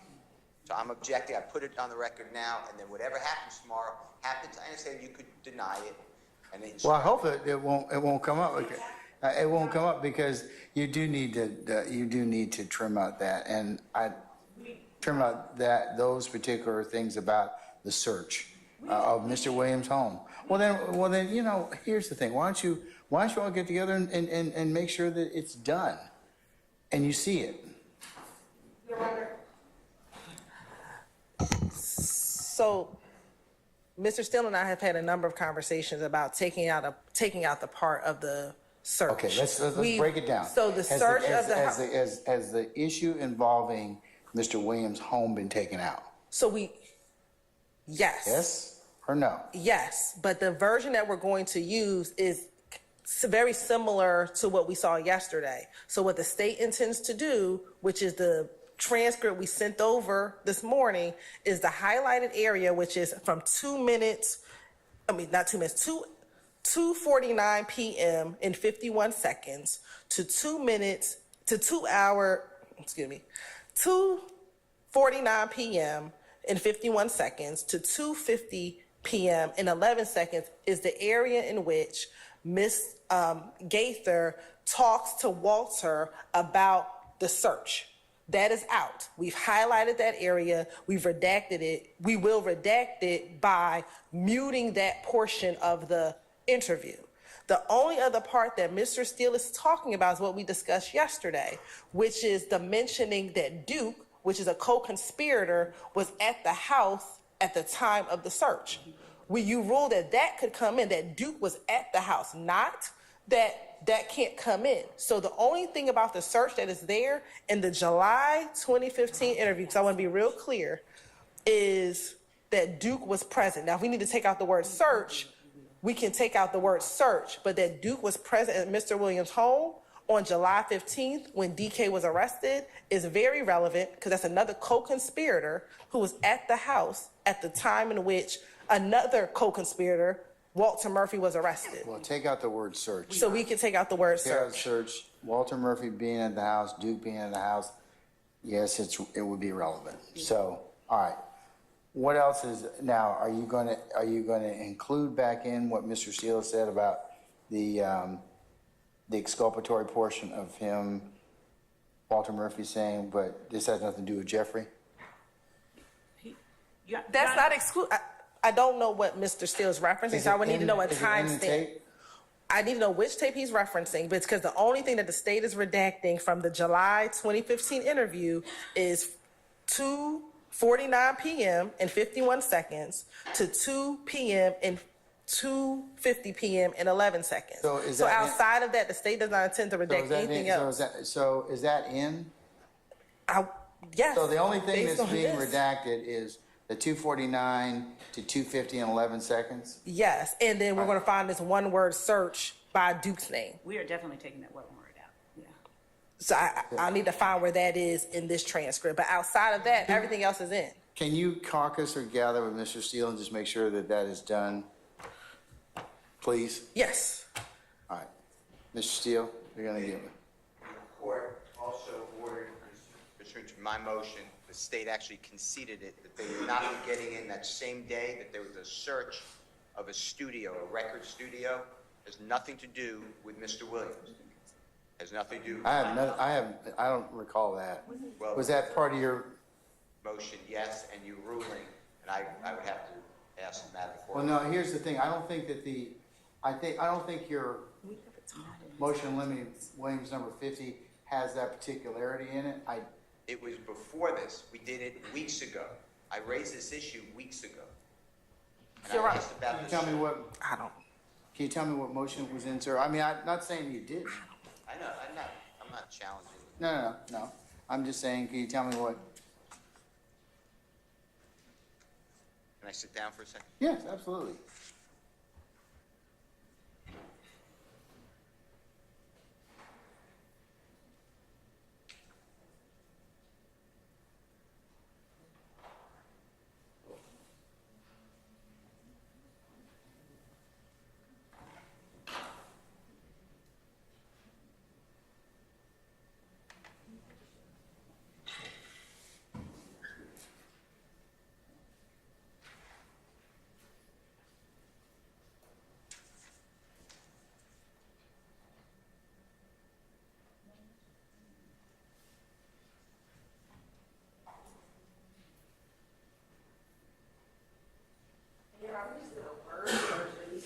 I interview, and we don't see the words. Now, granted, it's not the best transcript, but we do not see the word studio in here. So I don't believe there was anything about the search of the studio in either the July or the August interview. I don't believe we've had any argument, but the record should reflect that we did argue about the studio. But as it relates to the Walter Murphy interviews, unless Mr. Steele can direct me exactly to which interview, I definitely do not see anything about the studio, just doing a rough search of the transcript for the July 2015 interview.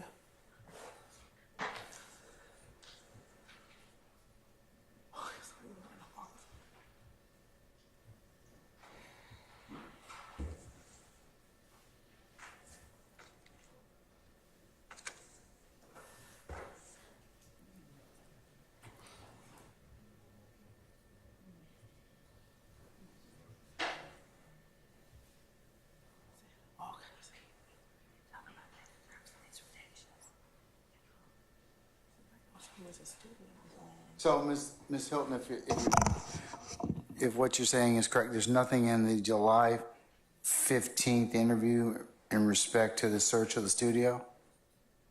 When I just did a quick search of the word studio in that transcript, that word does not come up in that transcript. I'm now looking at the August transcript, and studio comes up in relation to the Little Wayne bus shooting, but Mr. Atkins is sending me a note. It's not about the search, it's just Right. referencing going back to the studio. It's not talking about the search. Is that the August interview though? So right now, yes. So the only studio that we have right now is the August interview in which Mr. Murphy discusses with Gaither and Dennis that after the Lil Wayne bus shooting, they go to Blue Ivory and then they go to the studio afterwards. So there's nothing about the search of the studio. Not in these interviews. There might be a different interview that Mr. Steele is referencing, but not this particular interview. Again, I could be corrected, but and Mr. Steele can direct me to what he is referencing.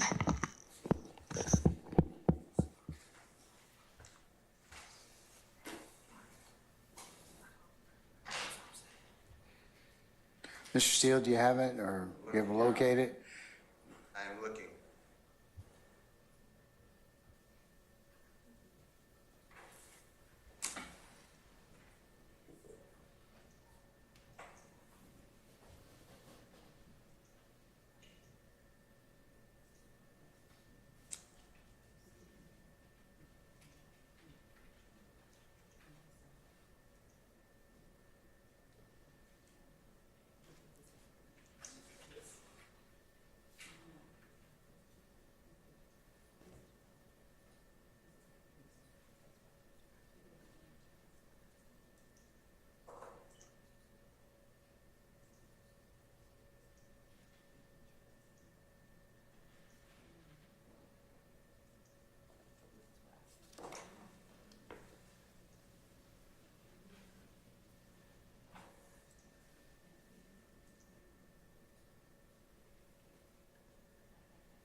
Yeah, I know. Mr. Steele, you want to check your records? Because I'm not, not to say that I have the best memory, but I don't recall the studio. Say it, but I'll find it. If you find it, send us a group email about that. Absolutely. That'd be fine. Okay. All right, anybody else? Okay, we're in recess until tomorrow. If you could be here for 12:30, I'll take up anything prior to our jury's arrival at 1 o'clock, all right? All right, we're in recess.